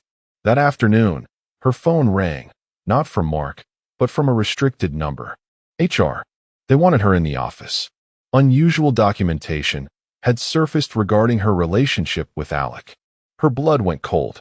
The company, an engineering consulting firm with government contracts, had strict ethics guidelines. Conflicts of interest weren't just frowned upon. They were scorched from the earth. She asked for a delay. Denied. They scheduled a formal review hearing within 48 hours. By Friday morning, Alec's office was empty. His resignation was announced in a dry, one-line internal memo. No fanfare. No farewell lunch. Julie's name was the next to circle. She paced the house like a ghost, scrolling through old emails, trying to reverse engineer which files Mark had access to. She called Alec 6 times. No answer. She sent him a text. They know. What did you say? He replied just once. Mark sent everything. They asked if you coach me on contracts. I denied it. Don't call me again. She screamed. Through her phone, then picked it up and stared at her reflection in the cracked screen. In 3 days, she'd gone from smug wife with a backup plan to an ethics investigation risk. And Mark? He hadn't even raised his voice. She checked his email inbox, empty. Checked his browser history, cleared. Checked their shared bank accounts. Her access was denied. It was like he'd never been there. But oh, he had. He'd just been taking notes. And by the time Julie tried to cover her tracks, Mark wasn't chasing. He wasn't waiting. He was already done. She parked 3 houses down, probably thinking the added distance would give her some kind of plausible dignity. As if she were just passing through. As if the crumpled grocery store bouquet on the passenger seat wasn't a dead giveaway that she'd already started rehearsing some performance of regret. Julie took her time walking up the driveway, like every step might undo what had already been detonated. She smoothed her blouse twice, checked her reflection in her phone screen, and forced a hopeful little smile just before she rang the doorbell. Nothing. She waited. Rang again. Still nothing. She stepped back and peered in through the window beside the door. Curtains drawn. No movement. Her jaw tightened. She rang a 3rd time, this time holding the button down longer. Then she tried the handle. Click. The lock didn't budge. Not even a hint of play. Her mouth dropped open as she jiggled it harder, then pulled, then gave it a little shove with her hip. Mark, she called out, voice pitching too high. Mark, come on. Just open the door. A minute passed. Then another. She dropped the flowers on the welcome mat and fumbled for her phone, dialing again. Straight to voicemail. She opened her text thread and saw her last message. I just want to fix this. Please. I miss you. No response. That's when the neighbor emerged, Lou, from 2 doors down. Retired firefighter, always in his garage fixing something. He walked over slowly, arms crossed over his old firehouse t-shirt, like he'd been warned this was coming. Julie, he said, not unkindly, but not warmly either. Mark said to let you know this is legally his residence now. She blinked. Excuse me. He said you've got 48 hours to schedule a time to retrieve personal belongings. By appointment. Said to tell you the locks were changed 2 days ago. No, that's not. This is my house. I live here. Lou didn't argue. Just looked at her the way a man looks at a deer limping across a highway. Regretful, but not involved. You might want to talk to your lawyer, he added, then turned back toward his garage. Julie stood there stunned, as if the neighborhood had betrayed her in sync with her husband. She picked up the flowers and slammed them against the front door, petals scattering like confetti from a funeral.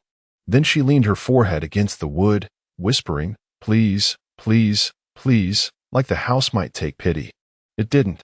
10 minutes later, she dropped to the front steps, sat down, then curled up, and started sobbing. Loud, messy, exhausted sobbing. Cars drove by. One slowed down slightly, then kept going. A couple walked their golden retriever across the street without glancing in her direction. Someone down the block started mowing their lawn. No one came to help. No one said a word. Mark had lived in that neighborhood for over 20 years. He changed gutters, cleared snow, helped fix engines, brought beer to barbecues. Julie had arrived. And now, she had left. Except she hadn't figured out yet that her exit was permanent. And the door, just like the marriage, was locked for good. The ping hit her phone around 4:30 p.m., a calendar reminder labeled Marisol, 7 p.m., table 9. It was from their shared Google account. She hadn't bothered disabling it yet. Mark must have forgotten it was still synced. But he hadn't forgotten anything. Table 9. Their table. A corner booth at Marisol, dimly lit with hanging Edison bulbs and brick walls that seemed to absorb secrets. She remembered the wine list like scripture. They used to go once a month, always the same dish for him, skirt steak, medium rare, chimichurri on the side. For her, whatever she was in the mood for, which lately had been everything but him. Julie stared at the alert. For a second, a flicker, she believed it. Maybe this was his peace offering. A quiet olive branch. Maybe the envelope, the lawyer, the lockout, maybe it had all been a test. And now this was the reset. She took her time getting dressed. Blue dress, his favorite, or so he once said at a conference dinner back in 2015. Hair curled just right. Makeup balanced between casual and I didn't try too hard. She even wore the earrings he gave her for their 10th. The ones she hadn't touched in 3 years. The host smiled as she walked in. Reservation? Table 9, she said softly. Under Mark Benson. He scanned the list, nodded. Right this way. When she slid into the booth, it felt like time tried to rewind. Candle flickering. Wine already waiting, Merlot. Mark always ordered for her when he was feeling generous. Her hand brushed the linen napkin. She straightened the silverware. It was stupid, but she felt something like anticipation. Until the waiter approached. Not with a menu, but with a folded card. Mr. Benson asked me to give this to you, he said. Her brow furrowed. She opened it. Inside, in that same unmistakable handwriting, steady, tight block letters. This table's reserved for someone who respects me. Not you. Her throat closed. Then she saw him. Across the room. Center floor table. Mark, wearing the blazer she once begged him to throw away, was leaning slightly forward in conversation. Across from him sat a woman she recognized only vaguely. Dana Mullins, the widow of one of his former engineering partners. She was elegant in that untouchable, unpretentious way. Not younger. Not flashier. Just calm. Present. She was laughing at something Mark said, and he smiled. Not the tight, polite smile Julie had seen over the last 5 years. A real one. Julie turned back to the note. Read it again. The waiter cleared his throat gently. Can I bring you a menu? She shook her head. No. No, I shouldn't be here. She stood up slowly, took the napkin she'd folded so carefully, and left it in a heap. Her heels echoed sharply against the wood floor as she walked past their old booth, past the hostess, past the glass door that fogged slightly as it closed behind her. Outside, the street looked different. Too bright, too loud, like she didn't belong in it. Across the restaurant floor, Mark never once turned to look. She didn't stay for dessert. She didn't even make it to appetizers. She left with nothing but a message. The table wasn't hers anymore, and neither was he. The call came mid-morning, just after Julie had finished combing through their old tax files, looking for anything she could twist into leverage. Her lawyer, Marla Donnelly, had been upbeat at first, confident even.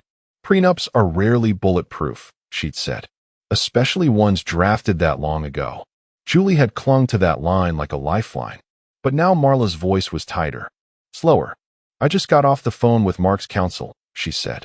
And, Julie, he's not budging. Julie stood in her kitchen, the one with the granite countertops Mark paid for, the one she used to pose in for social media, pretending she'd made the risotto from scratch. Now she just stared at the blank stove, hand clutching her phone like it might break news she could survive. What do you mean, not budging? Marla sighed. We attempted to negotiate a modest spousal support agreement, at least a bridge fund to hold you over while we sort everything out. His answer was one sentence. She mocked me on our anniversary. That sealed it. Julie let out a sharp breath. That wasn't serious. It was a joke. She laughed once, then again, louder, brittle. It was sarcasm. He knows I didn't mean it. Julie, Marla said, measured now. He doesn't care how you meant it. He documented it, along with everything else. She didn't respond. The prenup has a clause that invalidates financial entitlement if there's documented disparagement, right? Well, the audio he submitted proves repeated instances, verbal, time-stamped, corroborated with messages. Combine that with the conflict of interest evidence from your workplace, and Julie closed her eyes. It's extremely unlikely a judge will award you anything. Not alimony, not assets. The prenup is structured to funnel every major holding into his private trust in the event of a breach. And, Julie, he's not even being vindictive. He's being clinical. Clinical. Julie spat. Yes. No emotional language. No accusations. Just data, evidence, and signatures. Honestly, it's one of the most well-prepared divorce strategies I've ever seen. Julie's hands trembled. So what? You're saying I just walk away with nothing? I'm saying, Marla said slowly, he's honoring your request. You wanted independence. You laughed about it, remember? I stay for the house. You stayed, yes. But you made it clear you never respected him. And now, he's decided to respect you by letting you go. Julie slid down to the kitchen floor, her back against the island. The same kitchen where Mark used to set the table on Friday nights with 2 wine glasses and a napkin folded like a hotel swan. The same floor she once called so boring it looks like an ad for divorce. And now? Now it was exactly that. Divorce. Without the ad. Without the safety net. Without anything. She had nothing to contest. Nothing to threaten. Not a text to twist. Not a loophole to exploit. Mark had shut every door and sealed every window. He hadn't fought her. He'd just quietly removed her oxygen. Financially. Legally. Permanently. And she'd never felt so free. Or so completely owned by her own words. The envelope was soft pink, cheap stationery from a pharmacy aisle, the kind meant for apologies too late or birthdays you forgot. The handwriting was hers, rushed and looped in places that used to be precise. Mark didn't open it right away. He poured his coffee, fed his brother's dog, stepped onto the porch, and sat facing the lake as a breeze stirred the morning fog. Only then did he tear the flap. Inside, folded once and written front and back, was Julie. Or what was left of her voice. Less venom now, more desperation disguised as reflection. Mark, I don't know where to start. I was cruel. I know that. I said things I didn't mean. I did things I shouldn't have. I was tired, Mark. Tired of the routine, of feeling invisible, of waking up and realizing I didn't recognize myself anymore. But that's not your fault. That's on me. I lost myself somewhere along the way. And I took it out on you. You didn't deserve it. I know I hurt you. I see that now. And I hate that it took this much damage for me to realize what we had, what you gave me. I'm sorry. Truly. Deeply. Please let's talk. Let's fix this. If we can just sit down. No lawyers, no recordings, just us. I'll listen this time. Please. Mark read it once. Then again. Slowly, like parsing blueprints to a structure already in flames. He didn't scoff. Didn't cry. He simply folded the letter back along its original crease, stood up, walked inside the cabin, and opened a black file box marked in his own handwriting, postmortem. He placed the letter behind 3 others, emails he'd printed. One from her former HR department. One from Alex's firm, delicately disavowing any ongoing entanglements. And one from the ethics committee that had reviewed her conduct and determined no formal charges would be filed, but that her role would not be reinstated. He shut the lid, pushed the box back under the desk, and turned to the paperwork waiting on the table. It was a transfer of property deed. The house on Brookridge Lane, their forever home, the one she'd once described as the only reason I stay, was being donated to a local veterans organization. Mark had quietly coordinated it for months, ever since the night she mocked his predictability. He filled in the final signature block. Witness signature, done. Notarization, scheduled for Friday. He didn't add a note, didn't attach a message. He didn't even list Julie's name in the property documents. It was like she'd never lived there. Outside, the lake was calm. A heron stood in the reeds, motionless, watching. Mark sipped his coffee and stared into the middle distance, not lost, just done wandering. He didn't need closure. He built his own. In silence. In ink. In legal clauses that now did all the talking. And the apology? It didn't arrive too late. It just arrived to the wrong man. Because the Mark who might have cared? She killed him in a whisper over wine. It was nearly midnight when the Uber dropped her off at the end of the cul-de-sac. The driver offered to wait, maybe sensing something off about her silence, her shaking hands, her makeup that hadn't been touched up in hours. But she waved him off, clutching her purse like it held a weapon instead of a clutch of old keys that no longer worked. Julie hadn't told anyone she was coming. Not her lawyer, not her friend Lisa, who still believed she could turn things around, not even Alec, who, if she were honest, had stopped answering her weeks ago. She just needed to see it. One last time. The house. Their house. The lawn he used to mow in those dumb white sneakers. The porch swing she once picked out from a Pottery Barn catalog and then laughed at him for assembling wrong. The shutters she'd wanted to paint dark green but never got around to. What she found instead was a truck in the driveway. Rear loading ramp down. Bright white vinyl banner draped across the lawn. Donation in progress. There were men inside. 3 of them. Carrying out furniture she recognized. The antique sideboard her aunt left them. The leather armchair Mark had slept in after arguments. Even the dining set from their 10th anniversary splurge at Crate and Barrel. Her breath caught in her throat. What the hell? She ran up to the gate. Her gate. And saw it taped to the center like some cruel museum exhibit. A manila envelope with a clear sleeve mounted to its face. Inside, a high-resolution screenshot. Her, in mid-eye roll, lips just barely parted. A subtitle printed below, sourced from the recording she'd long tried to forget. Be grateful I still give you the time of day. Below that, in clean black ink, his handwriting again. Now it's my turn to be grateful. You're finally gone. She tore the envelope from the gate and screamed. Not a word. Not a name. Just raw, wet, animal sound. She screamed until her voice cracked. Then screamed again. The movers didn't look up. They didn't have to. They'd been warned. One of the neighbors peeked out from behind drawn blinds. Another turned off their porch light. Julie collapsed on the curb, sobbing in heaves, clutching the envelope like it could change something. She sat there for what felt like hours. The night cooled. The wind picked up. Still, no one came. She paced the lawn, screamed at the sky, slammed her fists against the gate. The streetlights buzzed faintly, indifferent. Eventually, quietly, she walked back to the sidewalk. Her heels scraped the concrete like broken metronomes. A few petals from the rosebush she never pruned clung to her sleeve. She didn't say goodbye, didn't take anything. She just disappeared into the dark, one last silhouette swallowed by a house that no longer remembered her. And in that silence, Mark's revenge was complete. No arrests, no shouting, no war, just facts, finality, and the quiet sound of a door that would never open again. The notification wasn't loud, just a small buzz on the counter, barely audible over the water running in the bathroom. But it cut through the silence like a scalpel. Donald had only walked in to grab his book, maybe pour himself a glass of water before heading to bed. That was the only reason he noticed it. Rachel's phone screen had lit up again. 3rd time in 10 minutes. This time, the preview caught his eye. Can't stop thinking about last Friday, Tom. He stood there, still. No dramatic gasp, no dropped glass. Just a quiet, razor-thin pause in the kitchen's dim light. His eyes lingered on the name. The emoji wasn't romantic. It was worse. It was professional. That meant it was calculated. Private.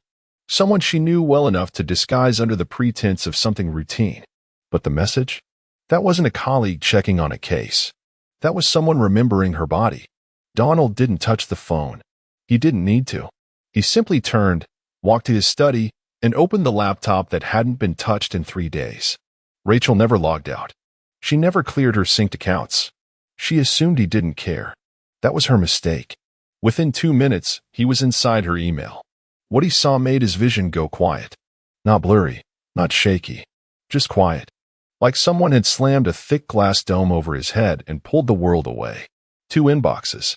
2 different threads. One marked T with vague business subject lines masking messages that were anything but professional. The other, Brian H., was more careless.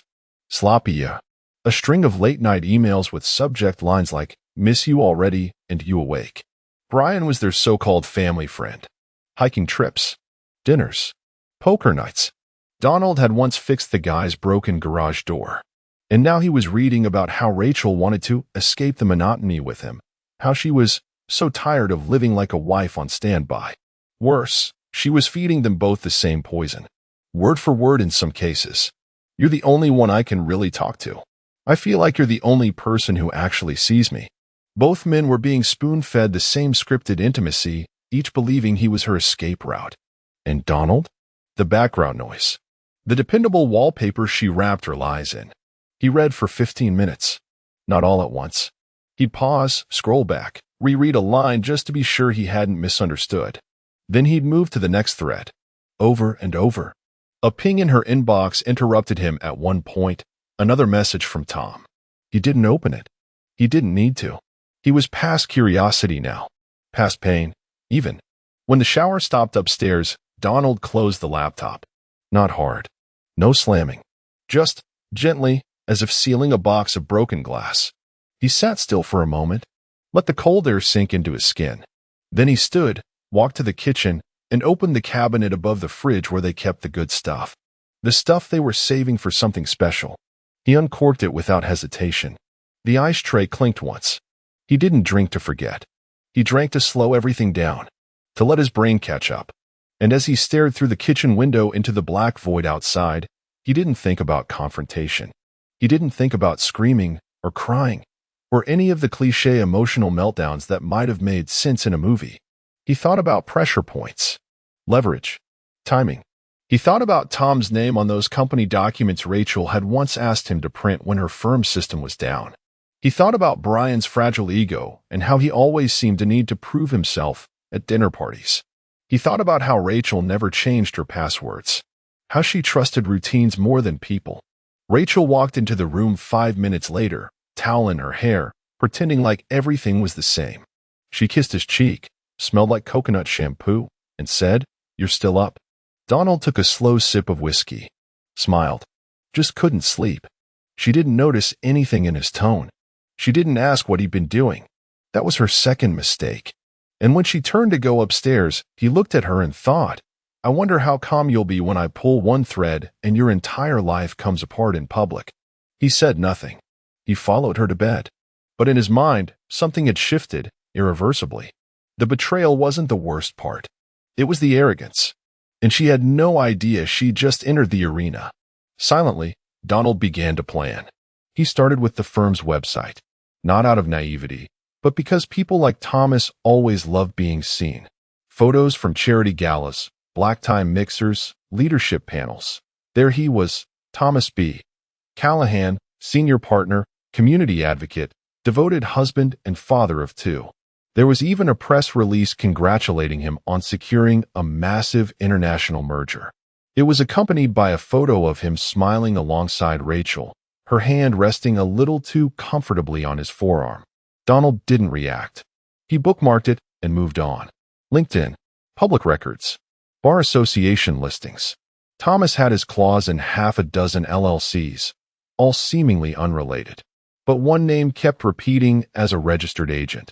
A shell consulting firm based out of Delaware. Donald knew enough about corporate structuring to spot the game.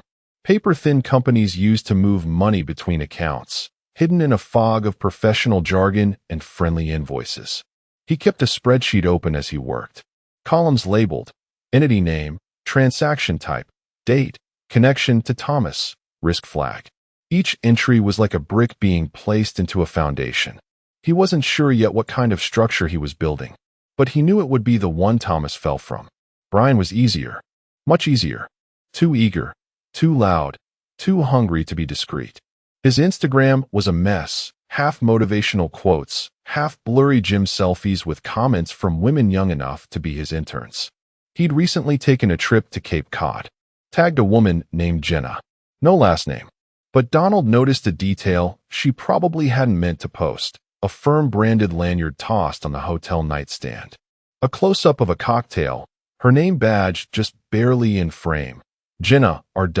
Litigation assistant, Callahan and Finch. That was Rachel's assistant. Donald leaned back in his chair. Now it was getting artistic. He cross-referenced Jenna's work calendar against Brian's hiking meetups and weekend business trips.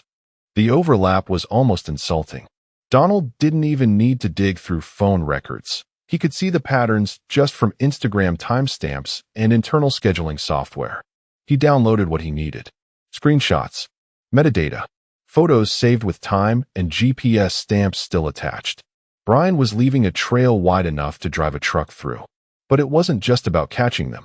It was about learning them. Thomas liked risk, but only when he controlled the terms. That made him vulnerable to exposure, not scandal. If the audit light ever hit the wrong document, Thomas would fold like wet cardboard to save his name. Brian, on the other hand, was a coward in a wolf mask.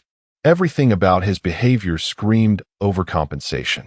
The tight shirts, the philosophical nonsense he posted after sleeping with someone else's wife. He was addicted to validation, but allergic to confrontation. He needed to feel like a king, but only if no one asked how he got the crown. Donald scribbled a note on his legal pad, underlined it twice. Both of them believe they're irreplaceable. Start there. He didn't stop working that week. Every evening, while Rachel claimed to be staying late, Donald sat quietly in his study, reviewing bank transfers, compiling timelines, watching Rachel's cloud storage for any new document that might prove useful. She didn't change her habits. That made things even easier. On Thursday, while taking the trash out, he passed Brian's name on a text notification that popped up on Rachel's iPad. It was just one line.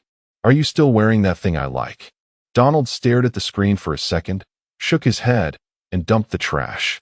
Later that night, when Rachel kissed him goodnight, he smiled back like nothing was wrong. And in that moment, just a flicker, he imagined what Brian would look like when Jenna found out. He shut the study door after her footsteps faded, reopened the spreadsheet, tightened the wording on a few notes. Then, quietly, he smiled. Not a grin, not satisfaction, just a small, precise smile. The kind a surgeon makes when the incision is exactly where it needs to be. They weren't just exposed. They were wide open. The envelope was cream, thick, and unbranded, corporate enough to blend in with routine legal correspondence, but the kind of paper you'd hesitate to throw out without reading. Inside, one letter. One perfectly centered paragraph, typed in a neutral serif font. No greeting, no signature. Just, "This is only a taste of what I can expose. Think carefully before you lie again." Clipped to the page, a single screenshot. Redacted partially. Not enough to fully identify the sender, but just enough to raise every hair on the back of her neck. It was one of the messages from Thomas. Suggestive. Familiar. Timestamped. The body of the message wasn't obscene, but the implications were nuclear if it ended up in the wrong hands. Donald didn't lick the envelope. He wore gloves. Dropped it into a mailbox 20 miles from their house, after rerouting his commute that morning with no music, no podcast, no distraction. Just the hum of the road and the sound of the engine. It was almost meditative, almost holy. He chose her office, not home, for a reason. Home was personal, emotional. The office? That was where her armor lived, where she played invincible, where every move she made was calculated, sharp, professional. That's where fear would taste the most foreign. That's where it would settle deepest. Tuesday arrived without ceremony. She left that morning like she always did, flat white in a paper cup, blazer draped over one arm, fake peck on the cheek. She made a passing comment about possibly ordering Thai for dinner. Donald nodded, asked if she still liked the green curry. She smiled, missed the sarcasm entirely. At 10:42 a.m., the receptionist signed for a stack of mail from the courier. Rachel's letter was in the middle. No distinguishing marks. Just her name on the label, typed, uppercase. Cold. At 11:01, her office door clicked shut. By 11:05, it was locked. Donald had no visuals. Just access to her phone's metadata. He'd installed a simple sync tool on her iCloud months ago when they were planning a vacation and needed to coordinate calendars. She never turned it off. From his study, Donald watched the device go dark for 46 minutes. No outgoing texts. No calls. No movement. At 11:51, her screen blinked to life. One message to Thomas. "We need to talk. Urgently." One to Brian. "Something's happened. Can we meet tonight?" Nothing else. No reply from either man. Not immediately. But Donald didn't care. He wasn't tracking their responses. He was watching her fracture. When she got home that evening, she was quiet. Not silent, quiet. That deliberate stillness of someone who doesn't want to invite questions. She asked about his day, made a comment about traffic being awful on I-95, and opened a bottle of wine before he could offer. Poured one glass. Not two. Didn't explain. He watched her from across the kitchen as she sipped, pretending to read a case brief she printed from the office. Her hand trembled only once, barely noticeable, but he caught it. She didn't look at him much. Didn't touch him at all. She went to bed earlier than usual, saying her head hurt. Donald nodded, offered a concerned expression, waited until he heard the bedroom door close. Then he opened his notebook, crossed out a single line in neat, blue ink. Phase 1. Complete. She still had no idea who was watching, or how much they knew. That was the brilliance of it. It wasn't the content of the letter that frightened her. It was the implication, the silent, icy suggestion that someone had been close enough to see the cracks and had chosen, very specifically, to say just enough. Not to burn it down. Not yet. Just to let her smell the smoke. It began with a storm of texts around 7 p.m., each one more desperate than the last. Donald was in the garage when the first ping hit his laptop. He didn't rush. Just set down the socket wrench, wiped the grease from his hands, and walked back inside like a man hearing the kettle whistle. The app loaded in seconds. Rachel never enabled two-factor authentication. Too annoying, she once said. Now it was poetic. Thread 1. Thomas. Thomas B. Callahan. Was it Brian? You said he didn't know anything. Now I get this letter, and it's you they're watching? You think I'm stupid? Rachel's reply was nearly instant. Sloppy. Rachel. I have no idea who sent it. It wasn't Brian. I haven't seen him in weeks. Donald let that sit for a moment before clicking into thread 2. Brian H. So what was last Friday then? A church retreat. Rachel, don't do this. I told you you're the only one who knows me.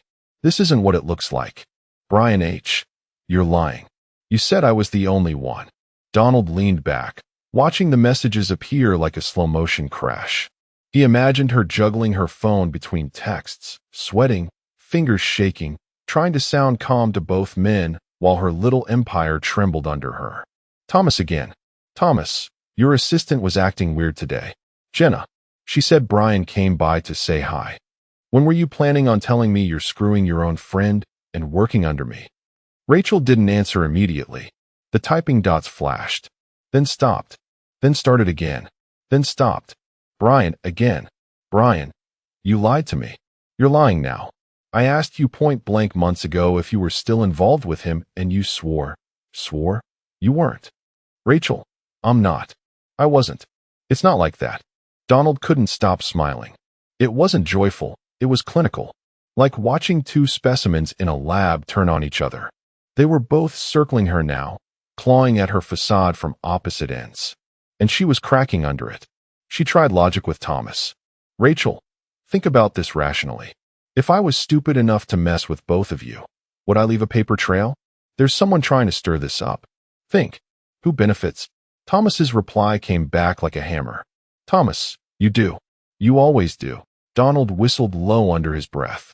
That one probably stung. Then came the call attempts. She tried to ring Brian twice. Ignored. Then Thomas. Straight to voicemail. Then silence. For a few minutes, nothing moved. Donald almost thought she'd given up. Then, new thread. Group chat. Rachel, Brian, and Thomas. He hadn't expected that. Rachel, you want the truth? Fine. You both got too close. I never promised anything. This was never supposed to be serious. Thomas, you used me. Brian, you're unbelievable. Rachel, no, I survived you.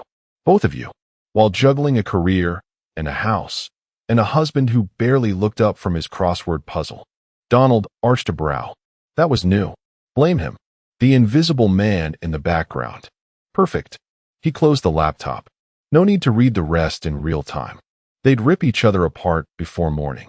She'd scramble, then plead, then lie again. But the cracks had already spread. Every excuse would cost her something now. Every text was a tightening noose. When Rachel walked into the kitchen an hour later, her face was pale and her jaw clenched. She opened the fridge, stared into it like it owed her answers, and shut it hard enough to rattle the magnet clips. She didn't speak to him, didn't even fake the small talk. Donald stirred his tea gently, watching her storm past with her phone clutched like a detonator. He didn't ask what was wrong. He already knew. And as the back door slammed behind her, he whispered into the rim of his cup, "Burn, baby." The lunch spot was quiet, tucked behind a row of government buildings, the kind of place civil servants preferred. No music, no forced cheer, just sandwiches and strong coffee.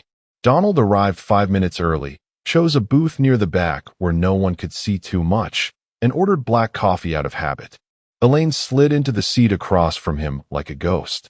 No smile, no greeting. Just a slow, careful glance over the rim of her glasses. "You didn't say why," she murmured, unwrapping a tuna melt with the precision of someone used to evidence bags and tax codes. Donald set the manila folder on the table, edge aligned to the salt shaker. "Didn't have to," he said. She opened it. One glance. Then a second. Her eyes didn't widen. Elaine wasn't the type, but her jaw stiffened. "Callahan and Finch," she muttered, tapping a line on the printout. "He's funneling payments through a subsidiary listed under an educational nonprofit?" Donald sipped his coffee. "Scholarships for underprivileged litigation attorneys. Very noble." Elaine didn't smile. She never did.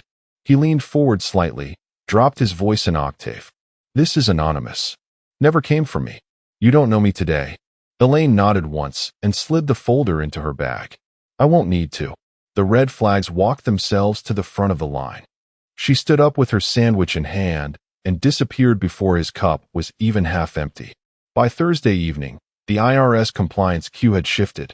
By Friday morning, Thomas received an envelope far less elegant than the one Rachel got earlier that week. This one bore a different kind of weight, government insignia, stiff language, and a demand for records. It wasn't an accusation. Not yet. But it was a spotlight. Rachel was in her office when it hit. Donald watched from the kitchen table as she took a call from Thomas, voice lowered, hunched over like she was trying to crawl inside herself. She paced, head down, fingers digging into her temple. She said the words every guilty party says when they think they're innocent. "No, of course not. I don't even know who'd dig that deep. Thomas, listen to me. I had nothing to do with it." But the panic was there. And Thomas? He didn't buy it. Not anymore. The audit wasn't just an inconvenience. It was a wrecking ball aimed directly at the shell company Rachel had once joked about, not knowing Donald remembered the name. Thomas had built it to disappear quietly into the background. Now it was screaming. Donald didn't watch the whole conversation. He didn't need to. When Rachel hung up, she poured a drink, alone, at noon. Thomas didn't text her that night. And Rachel? She didn't dare ask Donald how his day was. She just sat in silence, scrolling through her phone, waiting for something, anything, to give her a foothold again. Meanwhile, Donald opened a fresh notebook. On the first line, he wrote, "Target, Brian," then underlined it twice. The house was quiet that night. Peaceful even. One down. Two to go. The email was crafted with surgical precision. No threats. No accusation. Just the right amount of suggestion. Just enough poison to spread doubt without revealing the source. Subject: You deserve to know the truth. From concernmutual101@protonmail.com. Body: This probably isn't the first time someone's tried to protect you from him. Attached are screenshots from someone you know well, Rachel. You can match the dates to the weekends he told you he was visiting family. I don't want anything from you. I just thought you deserved better. Donald attached 5 screenshots. Nothing crude. Nothing that would make her slam the laptop shut in disgust. No, these were quiet betrayals. Quotations. Hotel bookings. Calendar confirmations. A forwarded email from Rachel, timestamped Saturday, 2:03 a.m., subject line. Last night was complicated, but you always make it feel right. No signature. No follow-up. He sent it late on a Sunday, when guilt hits the hardest and loneliness makes liars feel real again. Then he waited. Not for a reply. He wouldn't get one. Not for a thank you. He didn't need it. He waited for the explosion. 6 days later, it arrived. Brian's meltdown was not private. Jenna, the girlfriend, the paralegal, the unknowing third angle in this perfect triangle, had apparently received the message, connected the dots, and chosen maximum visibility for the fallout. At a rooftop bar downtown, During a colleague's birthday dinner, Jenna stood up in front of half the litigation team and said, loudly, "You can keep screwing your best friend's wife, Brian. Just don't do it while texting me about honesty." Glasses stopped clinking. A waiter froze mid-pour. And Brian, poor, slick, smug Brian, stood there with his mouth open, one hand still holding a half-eaten slider, unable to assemble a sentence. Jenna stormed out. Someone filmed it. Naturally, it made it to Slack. And Rachel? Rachel heard about it before lunch. Through whisper chains. Through the nervous glance of her assistant who wouldn't meet her eye. Through the silence of Brian's absence. The sudden vanishing of messages from her phone. She called him 5 times that afternoon. No answer. Finally, she cornered him in the parking garage the next day. Donald didn't see it firsthand, but he did watch the CCTV footage from the garage. He'd guessed the time. Guessed correctly. Brian leaning against the concrete wall, arms crossed, jaw tight. Rachel pacing like a prosecuting attorney, trying to win back a hostile witness. Donald had muted the video, but he didn't need audio. Rachel's gestures were erratic, pleading, then sharp, pointing fingers, open palms, hair tucked behind the ear, textbook guilt mechanics. Brian, motionless, until he stepped forward once, fast enough that she flinched, and then said whatever it was that made her stop moving altogether. She looked down. He walked away. Donald rewound the tape 3 times. That moment where she stopped, where her spine folded like a card tower. That was the exact second the last man who wanted her secrets lost interest in keeping them. Rachel came home late that night. Didn't speak. Didn't eat. Just sat on the edge of the bed, scrolling through her phone like she was reading a death sentence in pieces. Donald passed by the doorway, paused, watched her for a moment longer than he needed to. She didn't notice.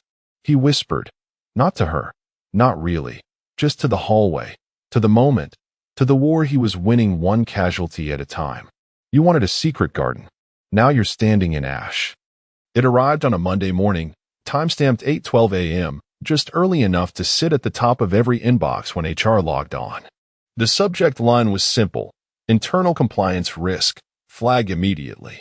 No name, no signature, just 3 attached PDFs. Donald had rewritten the message 8 times the night before. It had to feel like it came from inside. Too polished, and it would scream, outside meddling. Too sloppy, and it would be ignored. But this was surgical. An anonymous bomb dressed as due diligence. Attachment 1, a spreadsheet of suspicious wire transfers, each traced back to Thomas's shell company, complete with notes suggesting misuse of client escrow accounts. Attachment 2, a flagged credit card report showing multiple high-end dinners and hotel stays booked under business expenses, none of which lined up with any known casework. Attachment 3, a list of internal communications between Thomas and a contact listed only as are unverified, but suggestive. One message was bolded in red. Make sure billing splits this like we discussed. I don't want this coming back to me.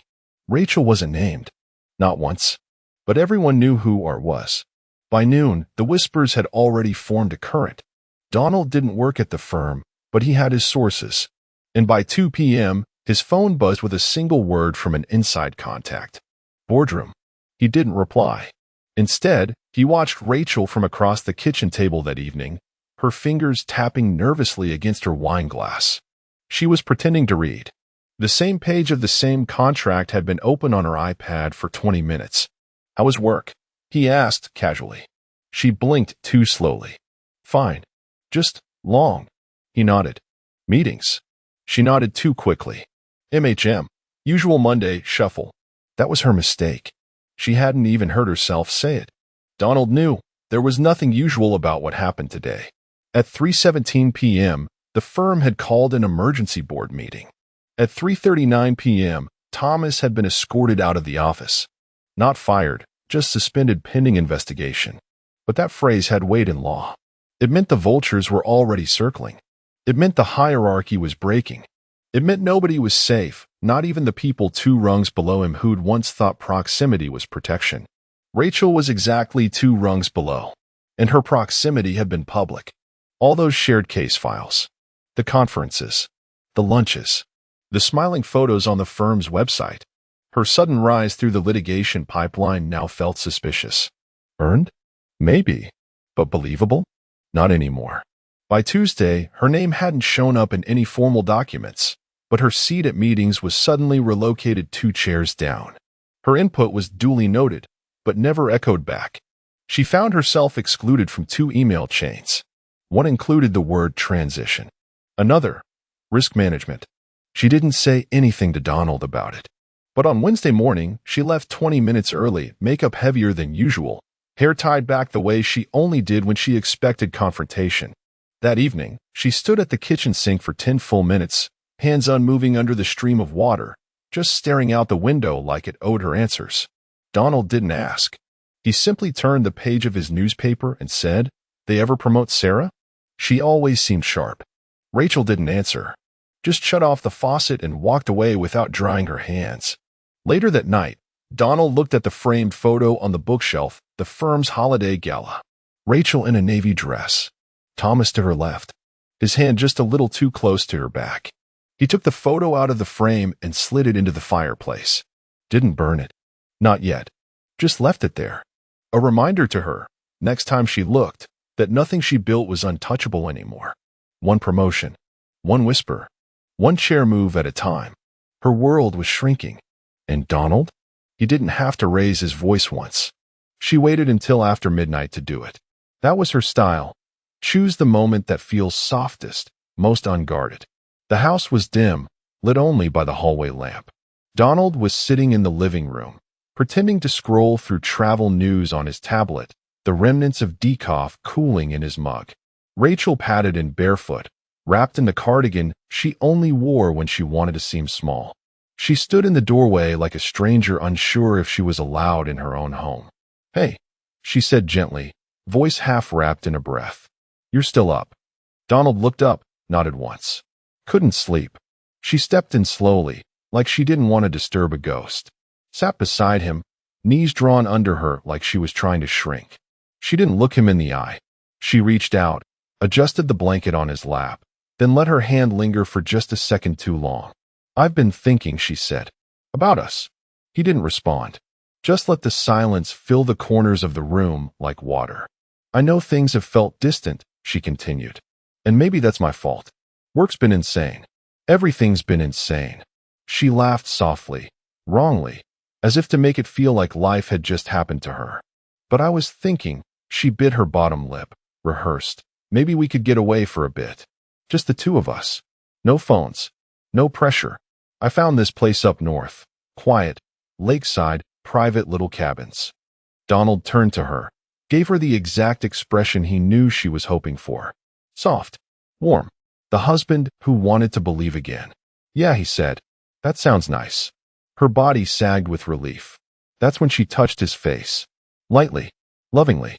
A hand sheathed in velvet after months of knives.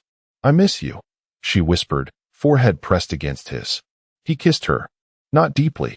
Just enough. Just enough to make her believe the waters were calming. That forgiveness was possible. That she had steered this wreckage just far enough from the rocks. She went to bed wrapped in comfort she didn't deserve. Donald sat on the couch a while longer, eyes still on the tablet, but seeing nothing. Then he stood. Quiet steps. Careful hands. In the study, he powered up the old laptop, the one she forgot he still used. The one never connected to their shared Wi-Fi. He retrieved the folder from the encrypted drive. Labeled, Final Batch. Emails. Attachments. Calendar sync logs. Reimbursements submitted twice under different departments. Hotel receipts.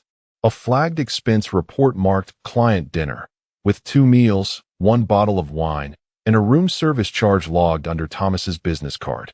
Cross-referenced with Rachel's personal calendar note. Need to grab black dress from cleaners. He attached it all. Subject line, compliance matter, urgent pattern of concern. Recipient, internal affairs at callahanfinchlaw.com. He wrote no body. Let the documents speak louder than words. Hovering over send, he paused only once. Not with doubt, not with hesitation, but with precision, like a surgeon checking the angle of a blade before the first cut.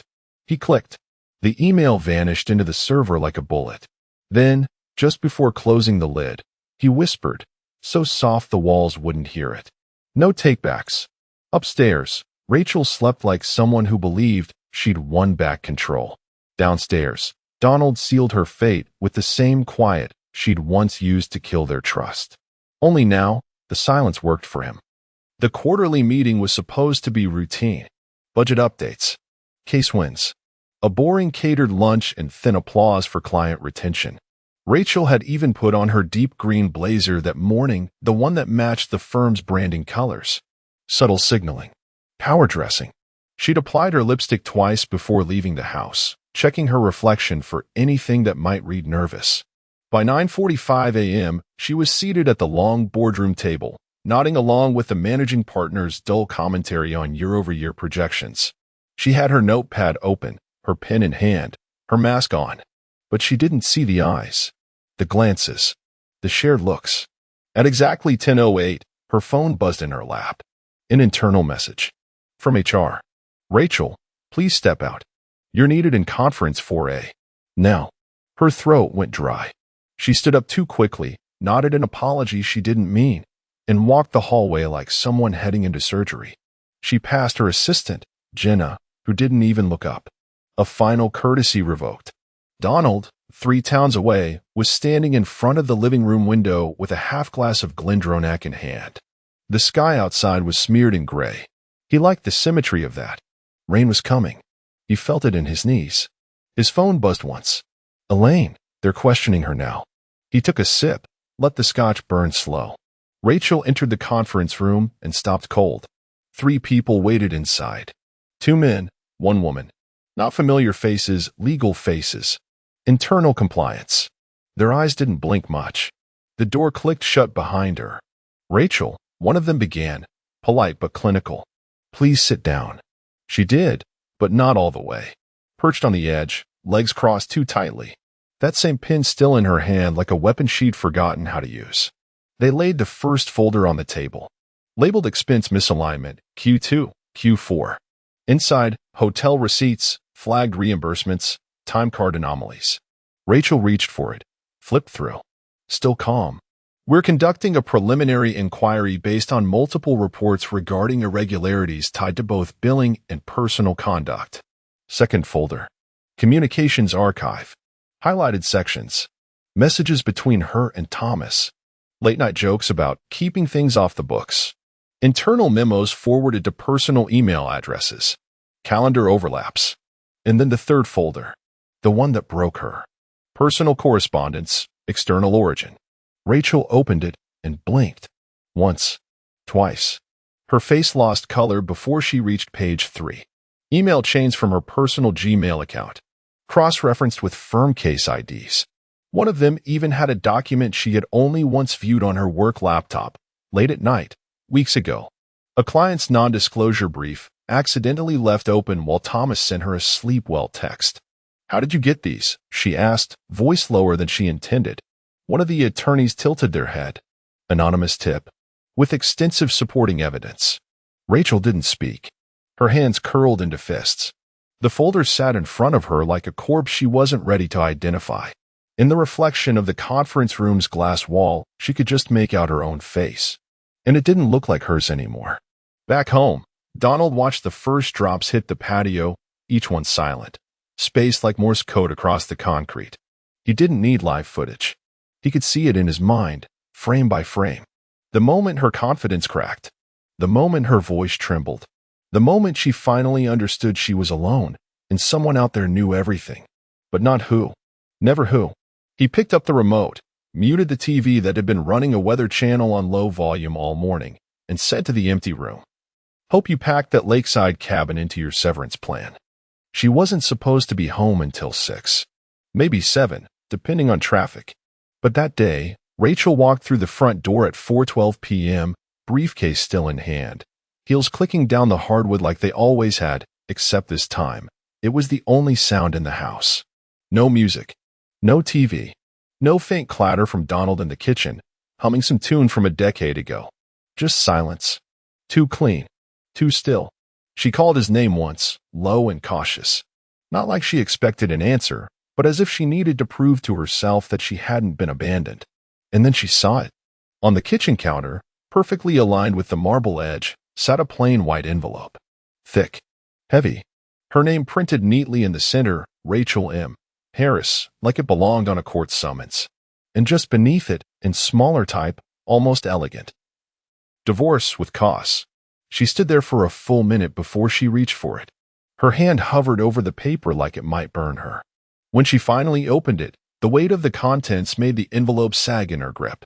Inside, a cover letter, signed not by Donald, but by his attorney. Clean, clinical. Then, a stapled timeline. August 17th, 11:42 p.m. Email from Rachel to Brian H., referencing hotel stay. August 22nd, 10:01 a.m. Reimbursement form filed under false client meeting with Thomas B. Callahan. September 3rd, redacted photo from Rachel's iCloud backup folder. File name, don't forget what this feels like. .jpg. October 14th, IRS audit launched. Shell company flagged. On and on. Receipts. Screen grabs. Snippets of conversations she thought had evaporated into the void. At the bottom of the stack, one final sheet. A letter. In Donald's handwriting. It wasn't long, but it cut sharper than anything she'd ever felt. Rachel, you could have left. You could have talked. You could have told the truth before it got teeth. Instead, you build a lie tall enough to bury us both. I hope it was worth it. I won't be here when you read this. I won't be waiting for an apology. I've already moved on physically, emotionally, legally. This house is yours. But the silence will be mine. She read it 3 times, hoping the words would rearrange. They didn't. Then she saw the final item, lying just beside the envelope. A photo. The two of them. Their 5th anniversary. Arms around each other. Smiles just a little too wide, trying to pretend that marriage hadn't started to calcify around them. The photo was cut into 4 precise pieces. Not ripped. Cut. Like evidence. Her fingers trembled. One of the photo corners slipped to the floor. Then her knees followed. She collapsed, not gracefully. Not like a woman trying to save face, but like a house finally caving in on its own rotted beams. The kitchen tiles felt too cold, too bright. She tried to breathe but couldn't remember how. The house was clean, pristine, even. Not a dish in the sink. Not a trace of Donald left except for the echo of his absence. And that silence? It was louder than any scream she'd ever heard. The courtroom smelled like dust and cold coffee. 2 things that didn't belong together, and yet always seemed to linger in these places where reputations were dissected in real time. Rachel sat at the defendant's table in a navy blazer that didn't fit quite right anymore. Her hair was neat, her hands folded too tightly in her lap. The kind of posture you'd expect from someone waiting to be sentenced, not divorced. She had contested everything, of course. Claimed there was no cause. Claimed emotional manipulation. Claimed Donald was performing grief. Her attorney repeated those words like they meant something. But when the first packet of evidence landed on the bench, everything changed. Donald had submitted it quietly. No theatrics. Just a tidy binder, indexed, annotated. A masterclass in premeditated precision. The judge opened it, flipped through the first 10 pages, and paused. He looked at Rachel, then back to Donald. Then back to the binder. The courtroom was silent. Donald never even looked up. What followed wasn't a trial. It was a controlled demolition. Thomas arrived first, subpoenaed, visibly sweating, wearing a suit that cost more than most people's rent, and still couldn't hide the panic leaking from his collar. He tried to play calm, said everything was misinterpreted, taken out of context, a misunderstanding between consenting adults. Then came the financial records. Then came the emails. Then came the wire transfers labeled consulting fees, with no attached services rendered. By the time Thomas stepped off the witness stand, his hands were shaking. Brian's turn was worse. He walked in confused, smug, trying to charm the court reporter with a half smile. The prosecutor read his own texts back to him. Messages to Rachel and Jenna, spaced hours apart, sometimes minutes. He stammered. He tried to laugh. Then he shut down completely. The judge asked Rachel if she wanted to respond. She stood, cleared her throat. Your Honor, I believe my marriage deserves context. These were private matters. Not anymore, the judge cut in. Her voice cracked. Once.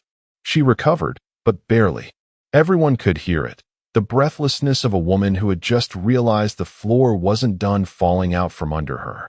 The reporters in the gallery said nothing, but pens moved. Cameras clicked in silence.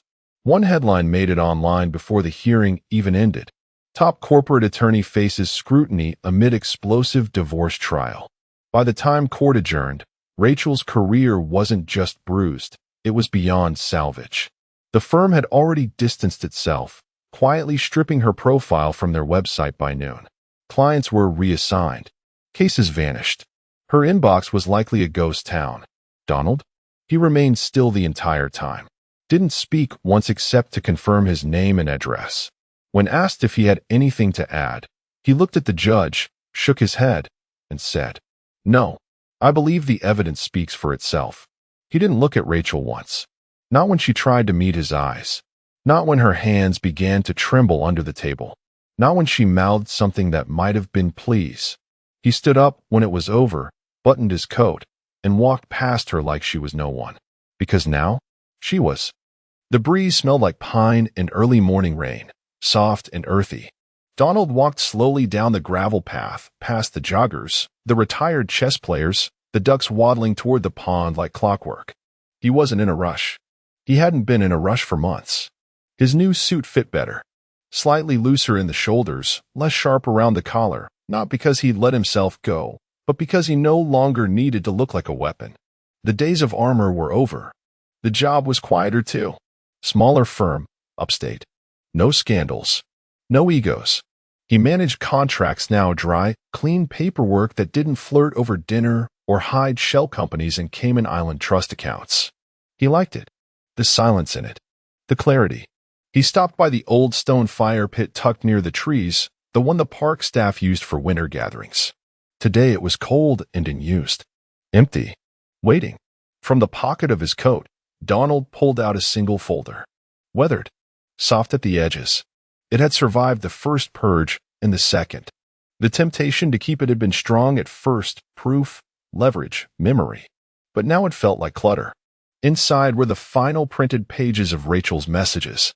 Screenshots, cross-referenced emails, the calendar overlaps that told the stories she'd never admit out loud.